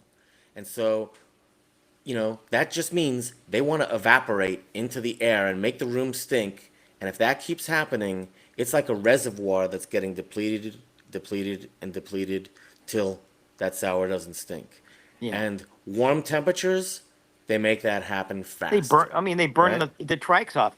It's funny because somebody said recently, this guy's like, dude, the secret's high temps. I'm like, okay, dude, stop listening to these retards Well, because the high secret. temps are really good in veg. Well, yeah. I mean, I'm talking Okay, about after and like, juice Early and board. maybe flower. you can even do it at the like since sour takes 11 plus weeks. If the first 3 weeks of flower you have really warm, now if you don't want it to stretch, be careful because if you make it warm, it's gonna stretch more. But I guess you know the point is that sour doesn't like it hot. No. The terpenes, you can't let that get hot. If it gets hot, it's not going to have that. It'll also just smell more green when it's finished. The Yeah. other thing that people, I think, should know is that it's because is it about a recipe, a specific recipe that I got to give people? No. I think just a little hint that the strain is going to go 10 or 11 weeks. It requires a different feeding program than a plant that's going to finish at 8 or 9 weeks. And Well, what tends I've to never taken happen, mine that long though. I don't. I mean, I've done it a couple times, but it's always the ambers. They ambered out. My cut at least ambers out. Yeah. I mean, I'm maybe early. we don't have the same cut. I don't think we do, I dude. hope If you're going, I don't think we know. It's just like this is so funny to me. But the cut that I have, the general consensus is you want it to go 70 to 77 days. And that wow. comes from organic growers that are Oh, growing, all the way through hydro growers. They're saying you leave it in that last week, it's swelling. It looks so much better. It smells better, and the trichomes are still good. I mean, So I mean, there's so many inputs like to that length for me. Is like, okay, so Well, I mean, I like Are you saying you that's want me to give you my formula, my no. SOPs, bro? I'm talking about for me to do that, I'd have to like because the thing is, I was using Cocoa AB, so I'm a salts guy, and I just got off it because that the whole regime is you have to use equal amounts, and I like to swing my amounts. So if if I'm at this certain day, this is what I want to give it. From this other day, this is what I want to give it. The Cocoa AB, you're really not supposed to do that. You're supposed to be okay. It's this and this all equal. That seemed to me kind of I didn't like that, so I Could got it, off of that stuff. I'm back to the general, but I'm using the that one that's like that three-part thing, and I'm of course amending it with a lot of different things. But could I ask there's what cues you look for to change what you feed the plants? well, that's I'm glad you asked that because I let the plant tell me what it needs, and since I use a little fresh air depending on the season, it will change like the summer crops. The summer crop we all know the summer sour is always the shittiest sour. Might be the biggest most weight, but it's not the best. Unless you really like, I have 90,000 BTUs of cooling in my place, so this place was built. What you're seeing here, this is upstairs, but it was built to grow weed and dry weed and cure weed. Anyway, but it's basically what the fan leaves are doing. So I watch the lower, like the not the lowers, but the ones up above. How if they're I'm not a big I mean, the praying has a lot more to do with other things. Like you can have plants that are like at 10%, and they're going to start praying because they're like, please give me some moisture. But it's not always the healthiest. But I don't know. I just kind of feel it. You just go into the room and feel the room. Right now I'm at day 9 or 10, and it's like the temperatures are 78 to 80, and that's when the plants are when the lights are on or off. I want to keep it even right in the first 4 weeks. Just keep it even, and then I start and the longer it goes, and you start swinging. I don't want to see any fading until the last I don't want to see fading until fading before 14 days before cut down. I was like, well, it's not a problem, but I was like, it's not ideal. And then you start weaning it off. I start weaning it, so at the end, just shit's yellow and crinkled up, but not So to the point. are you adjusting like the calcium nitrate? Are you adjusting like the potassium Yeah. phosphorus? Like what are the things? What are the Well, dials that you're turning I up throughout? the P's and I down the calcium. A lot of people think for this white ash thing, oh my God, it's annoying. I mean, I looked at my blood and usually it's gray to white ash, but I've never been a goal of mine. I don't want to be putting calcium in there anytime after like 4 weeks out. I really don't. Really? I just don't Why is know. that? I just don't like the way the plant reacts to it. I think it just keeps it too. I want it to start. I want it to think it's fall out like outside, like okay, it's time to die, So without are you dying and getting bud rot. is your calcium only a calcium nitrate Yep, source? I'm just using this synthetics. Got it. So you don't have any other source of calcium Well, to reduce nitrogen. I use bone meal at the end a little bit. Well, that stuff I've been using. What's the stuff they stopped making at Nog? I like that stuff. It's just something Any I like calcium chloride or anything like that to keep calcium high at the end? no. No. No, not for me. I mean, I like to stress them out to like, okay, it's time to die. I don't like to. I mean, I don't like to take. I don't take things to 77 unless it's a haze. I take my hazes sometimes if I want to, like 85, 90, but that's a haze. And For it's sure. like that's the thing is like I like actually take my hazes down early because the general public likes them more. They like the racier kind of like wake up high, like the terpenes, that older stuff. But the thing is, that you cut haze down early, you're getting up so much weight. I mean, Jesus, they punish some of them just punish you. It's like Yeah. that last 3 weeks you're getting double the weight. You know, and Yeah, I mean, I guess the reason why I'm asking about the calcium is because I know that a lot of the white pages that a lot of cannabis growers are referring to now are through a lot of tobacco research and the way that they were able to get tobacco ash to turn a lot more white as it was being burnt was by upping the calcium I know. levels in the plant. And so Yep. they're doing that in cannabis too, upping the calcium levels. And then by having that higher calcium in the final dried product, you're actually creating a higher combustion temperature for the plants. And so with that higher combustion, you're burning off all the extra unwanted carbon. And so that's why it's turning white. But it's really interesting just to hear how different people grow because if you're finding success by reducing calcium early and still having quality bud that has a long shelf life, then that's great because I know that when I've seen other people reduce calcium early, they're like, oh, my shelf life's only like 2 months now, where I was able to have really nice terpenes for 3, 4, 5 months. Well, They might be growing. Like I do notice the West Coast stuff. What I just call it the OGs. Maybe that's better for those because they do. Like I have this. I have JJ's Dirty Taxi, and I love. I have the 1 and the 5 out of like 8. The 1 is very green and has a very skunky like terpene, and the 5 is very brown and it looks more like but it smells like a fucking ass crack of a taxi. I just love them. The thing is, they just don't have they you have to keep them in pristine environments, or they just go they get that really weird raunchy dish rag smell. And then and if you have them in a bag, like a pound bag, they roll out. Looks like it looks like you auto trimmed them. They look like Yeah. shit. So that's the thing about rec. One thing I'm looking forward to in rec is like trimming and going right into the jar. That way you preserve and you seal it up. You control the stem moisture, everything, and everything's on you at that point. You're like, oh shit, you have it. That's one thing about getting a real facility. I want a real drying room and a curing room, which are different. You know, the drying room, and I will, once I keep every time I want to do this calcium experiment, which everybody's doing, I just chicken out. It's like I don't want to do it because what I'm doing now is working, and I feel like, oh, if I do this, whatever. I'm sure once I get the real grow, we'll have one reservoir. It's like, we're gonna do this on this one and see what it does. The way that we've found like really good success with that is like we'll run 4.5 EC all the way up till day 45 of flower, and then we'll drop it down to 1.5 EC. And so the plant's like used to having all of that ample calcium, nitrogen, phosphorus, potassium on its buffet. All the micros are there in abundance. And then we drop it right down below the threshold of where it's like, this is adequate. So if it's right below the adequacy threshold, then you're going to push senescence. But we still have everything in ratio. So you have plenty of calcium, plenty of nitrogen to complete your secondary and tertiary metabolic pathways. You have plenty of potassium, phosphorus, everything just to make sure that the plant finishes up nice. You doing sour that way, the 4.5 EC? I don't grow sour, man. I'm not about to put sour on the market. It won't sell. Okay, why not? It sells. It It's sells because I'm better. on the West Coast. Oh, It, you don't like it out it there?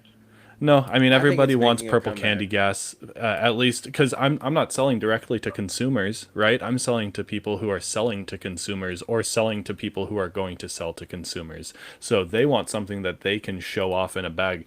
It's got to be frosty, it's got to be purple, and it's got to be super loud. So we just go like purple candy gas. It's just what it's got to be, and it's unfortunate, but it works really well for the market right now. You know a C company, Soulfire?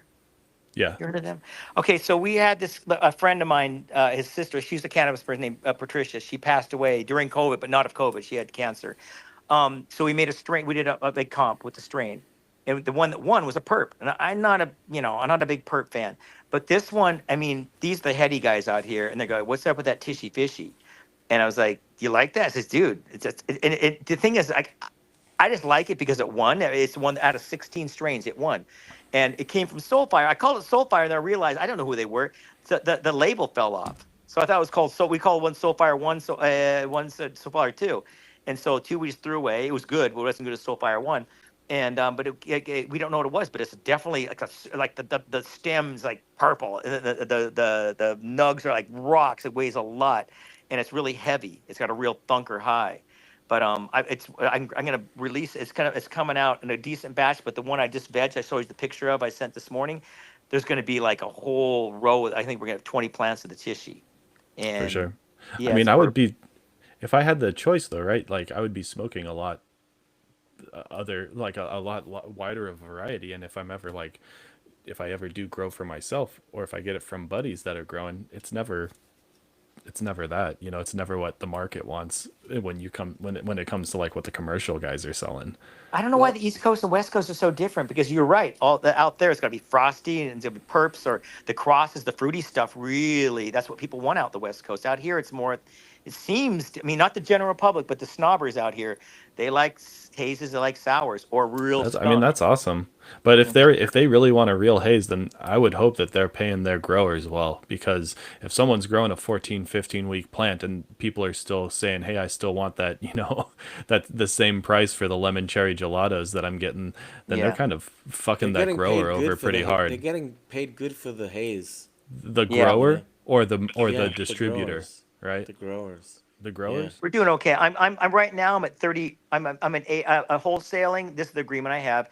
30 and eighth. And that, but that's not that. I have to pay the 9% on top of that, and the trimming and the packaging. So it's not 34 or whatever that would 30 and eighth would be. But And it you doesn't know, matter if it's haze or if it's a right faster now no, strain. because I only Ooh. have a 19-foot double ended down there. So That's the then you deal I'm can't grow the making. hazes either. Huh? Well, You can't grow the hazes either. I'm doing some work on finding a way to bring them down earlier, or people want them. My buddy who's got that piff says it finishes in 9 weeks and it's beautiful. Like I said, I'm You're trying to get it. It could be Yeah. that the Haley's Comet, that thing's people love that, and I'm it's heavy I'm gonna too. talk to him about it and I'll talk to you more about it later. To ask him if it brooms. We've tested it I think 3 times. I know that Seven Leaf, I know that White Rabbit test. I tested it for hops because it brooms. It's like a maniac broom. It looks like a fucking menorah. It comes up all negative. This is from Toomey's test, and so I'm like, okay, it brooms and doesn't have a virus. Well, it doesn't have hops, but and it produces and it's got a nice terp. So it's, I mean, brooming isn't that I'm talking about where it comes You're out the witch's horizontally. broom. It's where, Yeah. yeah, where it comes out. It's Yeah, annoying the trellis, dude. You have to actually, and then so it's the most ridiculous looking plant because, you know, a foot and a half, there's nothing at the plant for because sure. otherwise it's way below the trellis. Or you Yeah, have to like stake it. I have a cut of oishi that we hunted packs from archive, and it's the same thing. It just branches fully straight out at a 90-degree angle, but they don't have the break, where you like push on them and they snap. They're solid, knuckled up and everything, but it's just right out at that 90. No, these don't. I mean, the haters. You can break them if you snap them down hard, but they stay good. I mean, I'm assuming it's got something, but who gives a shit? Everybody likes it. It's got this really weird rotten peach skunk terp, and it just kind of smacks you. And it definitely, as long as you get it, you cure it correctly and don't get too much moisture on it, it cures out nice. For sure. It's one of those that the stem retains moisture.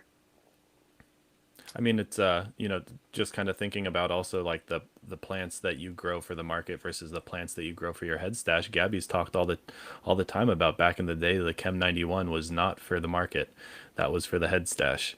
That you just couldn't get enough weight off of them. Remember the headband? Which That one? the one I don't know which one. The one that the crew had because I thought it smelled heavier than the sour. Now I got a headband a couple years ago. It was just garbage. I didn't like it. It looked good. It did look like the headband. Didn't have the terps.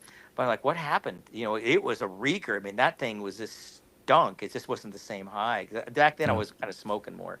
But How you doing, Gabby? I'm good. I'm Yeah. enjoying look the stoned. That was stories. fun, man. What it was a fun I think talk. I smoked 3 or 4 joints of sour during this podcast. Those are some fucking which is donkers which too. was actually like normally I don't even smoke a joint during the podcast. Like No, I this think was a I've done chill it one. one other time and I got fucking super stoned. But we're here talking with Doug and It was fun, man. I hope people got Yeah, something Doug, out of it thank and were you. bro, entertained I somehow. had I always say that I'm doing this for me. So I had fun. If everyone else enjoyed it, then that's cool. But like I already know that I want to do it again soon because I feel like we only scratched the surface of you. Yeah. Like what we really like, or what I really like, and again, this show's for me. Everyone else, is those old stories about like how you had to drive around the block with the cop. You know, Oh, dude, there's chasing so you. many of those You know, stories, and so it, like the suffering we stories. don't Like want to. We don't want to miss out on any of those stories. That's why dude, there's some the good show's called stories. Your Weed Stories. Yeah, Is and you're sitting on your couch and you're all chill. this is And my bed. Actually, I'm like three or We four live in a loft. joints. I'm 3 or 4 joints deep, and Well, I'm yeah, gonna so- I'm gonna ask some of my usual wrap up questions because I like to ask those. And fuck it. you What's your high? favorite strain of all time, Doug? Oh, my favorite stain. Okay, let me think. Oh, like the grow or the smoke? 'Cause I mean, I get a smoker. The Both. favorite thing. Okay. Do both, yeah. Okay. Well, right now, I have to say, when I smoke, I love the hazel, and unfortunately, of course, it's kind of scumbaggy. I'm the only one that has it. It's Sour Times Mishka. I do like it. It's picking up some traction, but since I'm the only one that has it, and it's going to be that way for a while, it's got to get in the dispos. But I like it because it's a stretcher. I like stretchers. I love stretchers. I don't like squatty plants. I'll grow them if I'm forced to, but that's why I like the haze. That's why the sours. I just like plants. 'Cause I'm short. I'm 5'7", so I like plants that are taller than me when they finish. Makes it easy to see. You know, you can see any problems. You can kind of look around. You know, I can looking on top. But as far as the growing, God dang it. Uh, the least favorite is the Haley's because of the way it brooms. What's the fuck am my favorite to grow? I like the way the hazel grows. You know Just why? say sour, bro. That's what everyone wants to hear you say. Just give it to them. Oh, I love growing the and sour. and say, hey, I know that our You John ain't Wiggins gotta is lie to out kick there. it. Let's just all agree that the John Pork Sour is the best, Oh, right? yeah. John Pork, The John, nothing beats a John Pork sour. It'll hit the algorithm, right? Like what happens when I bring my wing around and I see the John Pork, I put it away and run out of the room. that shit still got me cracking up. It's like John Pork's in town. Let's get out of here. We're gonna get embarrassed. Yeah, I like growing the sour. You know, I was kind of getting. You know, it's been a long time, and it was funny because, you know, I was about ready to be done with it, and then the cup started picking up, and then AJ came back with Flower House, and it was just like boom, the sour again. I was like, no, what happened? I was gonna try to get into something else, and then you know, but the thing is, like when you grow up for so long, it's like the girlfriend, you know, and it's like you get tired of her, but then when she's gone, she's like, oh, you miss her. You know, you can't. I'll never not grow sour. Put it that way. For sure. So you know, it's just the way it is. You know, it's part of it's part of you when you grow it for so long that you complain about it. It's like, it wasn't like she was 20 years ago, but you keep on growing it. You know, Either you are keep on you, growing. right? Huh? Either I Neither me are what? you.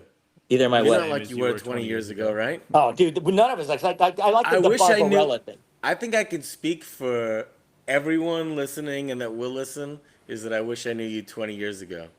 Because No, at you don't, like dude. at I 60 something no. years old, you're like you're just on it. You're just Dude, like I was a so quick, bro. no, dude. John I got the wing John wang Pork nickname. said. John Pork said, "I finally met my match." Like talking, he's like Gabby's never been so quiet ever.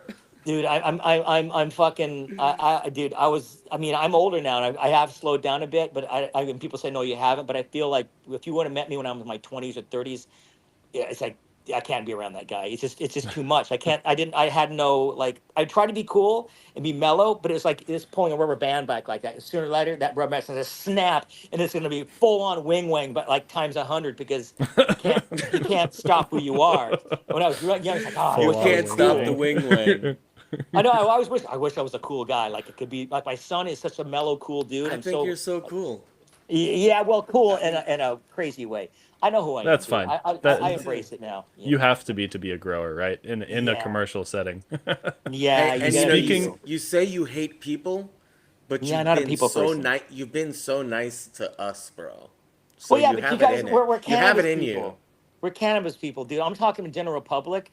You know, like I just go like I'll go to a party. I'm not a good person to party because I find it hard to fake it. Like, oh my god, there's nobody Just interested don't. in it. Yeah, but that's Just why I don't. don't. I'm Dude, always that's the guy at the party that reeks of weed.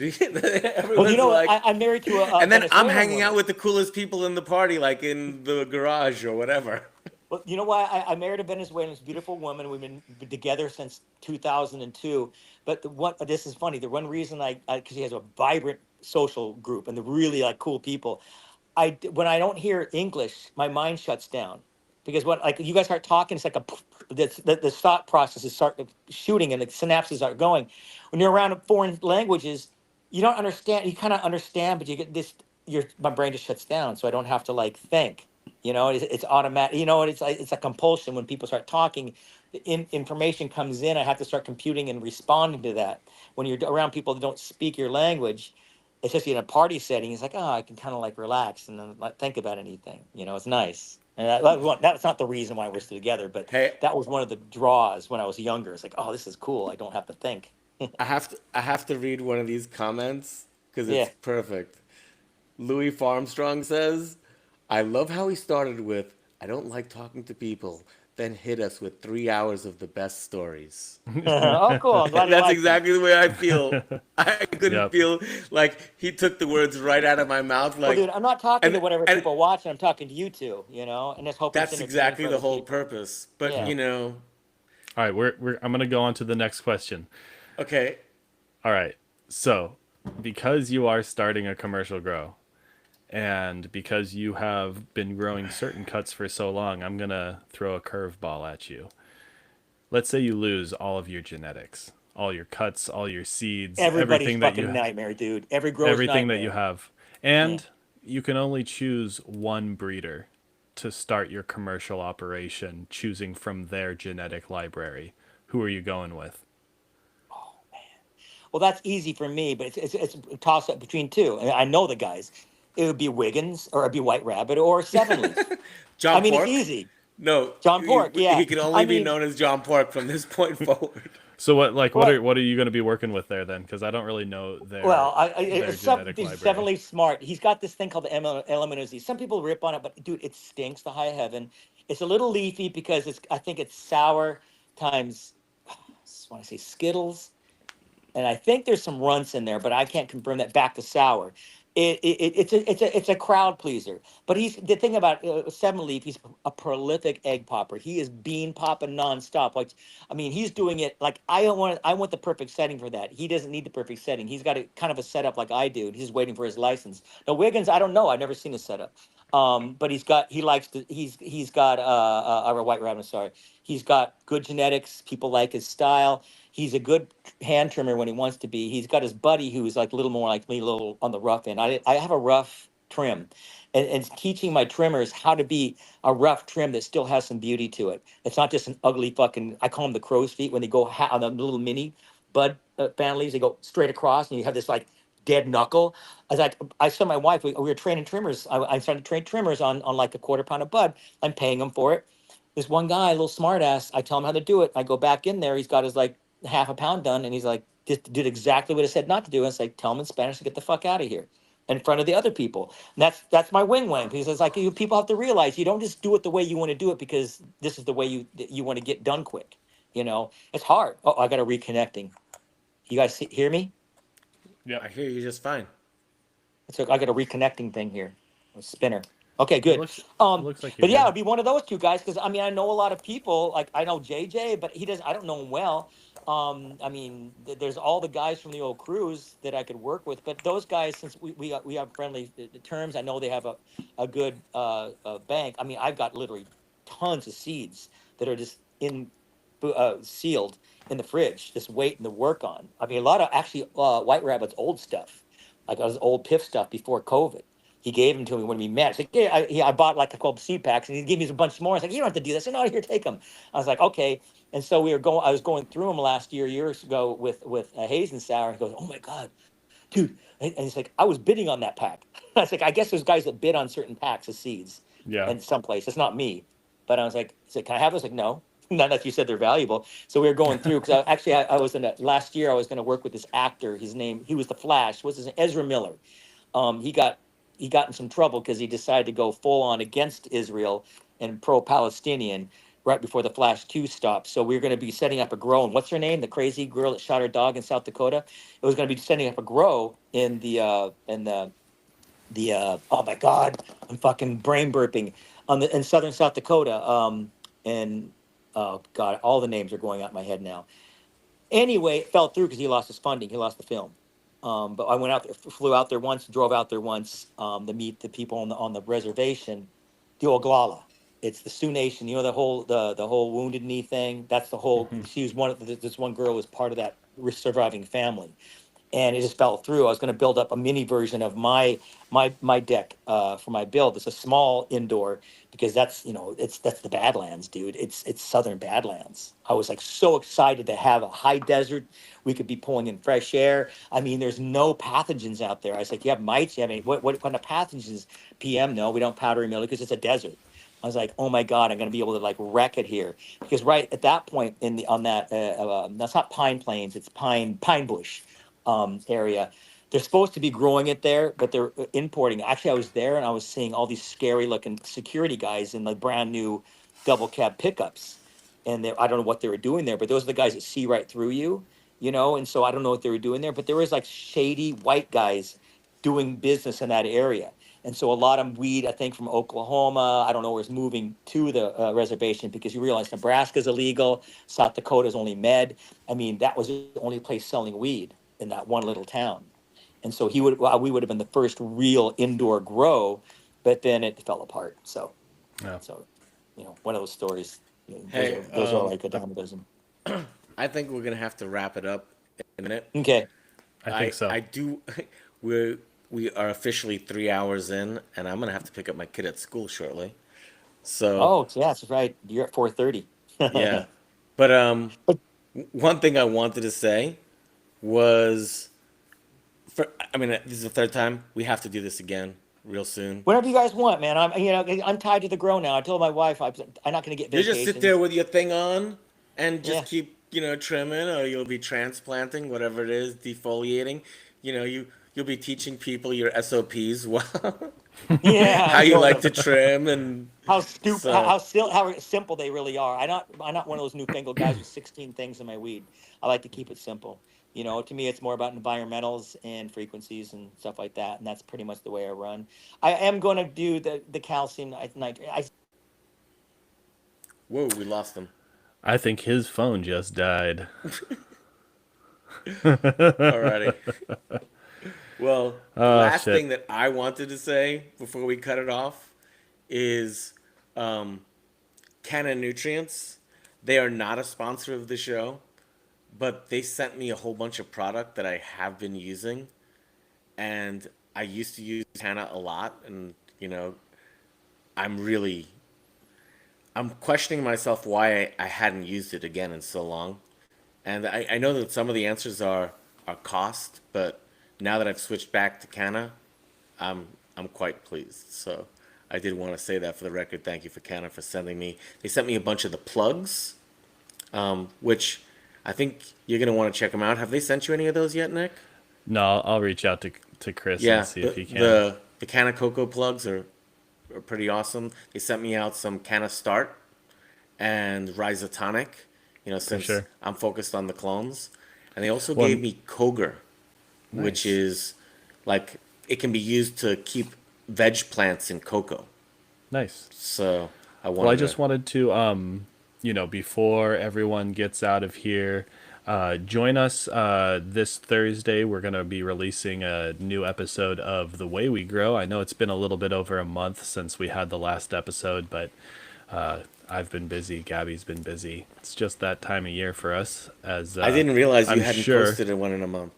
Oh, it's been a while. But we got one coming out. It's with OM Grows. OM Grows. He's on Instagram. Instagram. He's a cool guy. Then tomorrow, for anybody that has people that they know listening to the podcast on any of the podcasting platforms, we are going to be putting out the last live show that where we talked about cloning. That's going to be coming out on all the podcasting platforms tomorrow. So tell your friends. And we should have more live shows coming up for you soon, as well as more of The Way We Grow and your weed stories. So thank you all for joining us. Gabby, any last words there? No, I think I'll just leave it at thank you all for joining us. And I think the live worked out pretty good. Let us know if you thought it was good. Normally we edit it, and I think we're getting a little bit better at this, so maybe I feel a little bit more comfortable um, with doing the live show. Yeah. So at least If now you we don't guys have to want to turn come around on and a edit live it and wait. show, if you want to come on a live show, if you want to come Oh, on well, we the need the Way We White Grow Rabbit on the show. podcast. Yeah, if you know of anybody that you want to come on the show, send them our way. Shoot us a message on Instagram. Gabby, right now you can mostly find him at Craft Growers Network on Instagram. That's going to be our verified account, so hopefully we don't have any of our account stuff getting taken down. You can find me at Mr. Wolf Grows, Wolf with an E, on Instagram, and I can answer any questions for you there. Gabby can answer your questions for you there on the Craft Growers one, and yeah, I think that's about it then. Growers love everybody. Bye, everybody.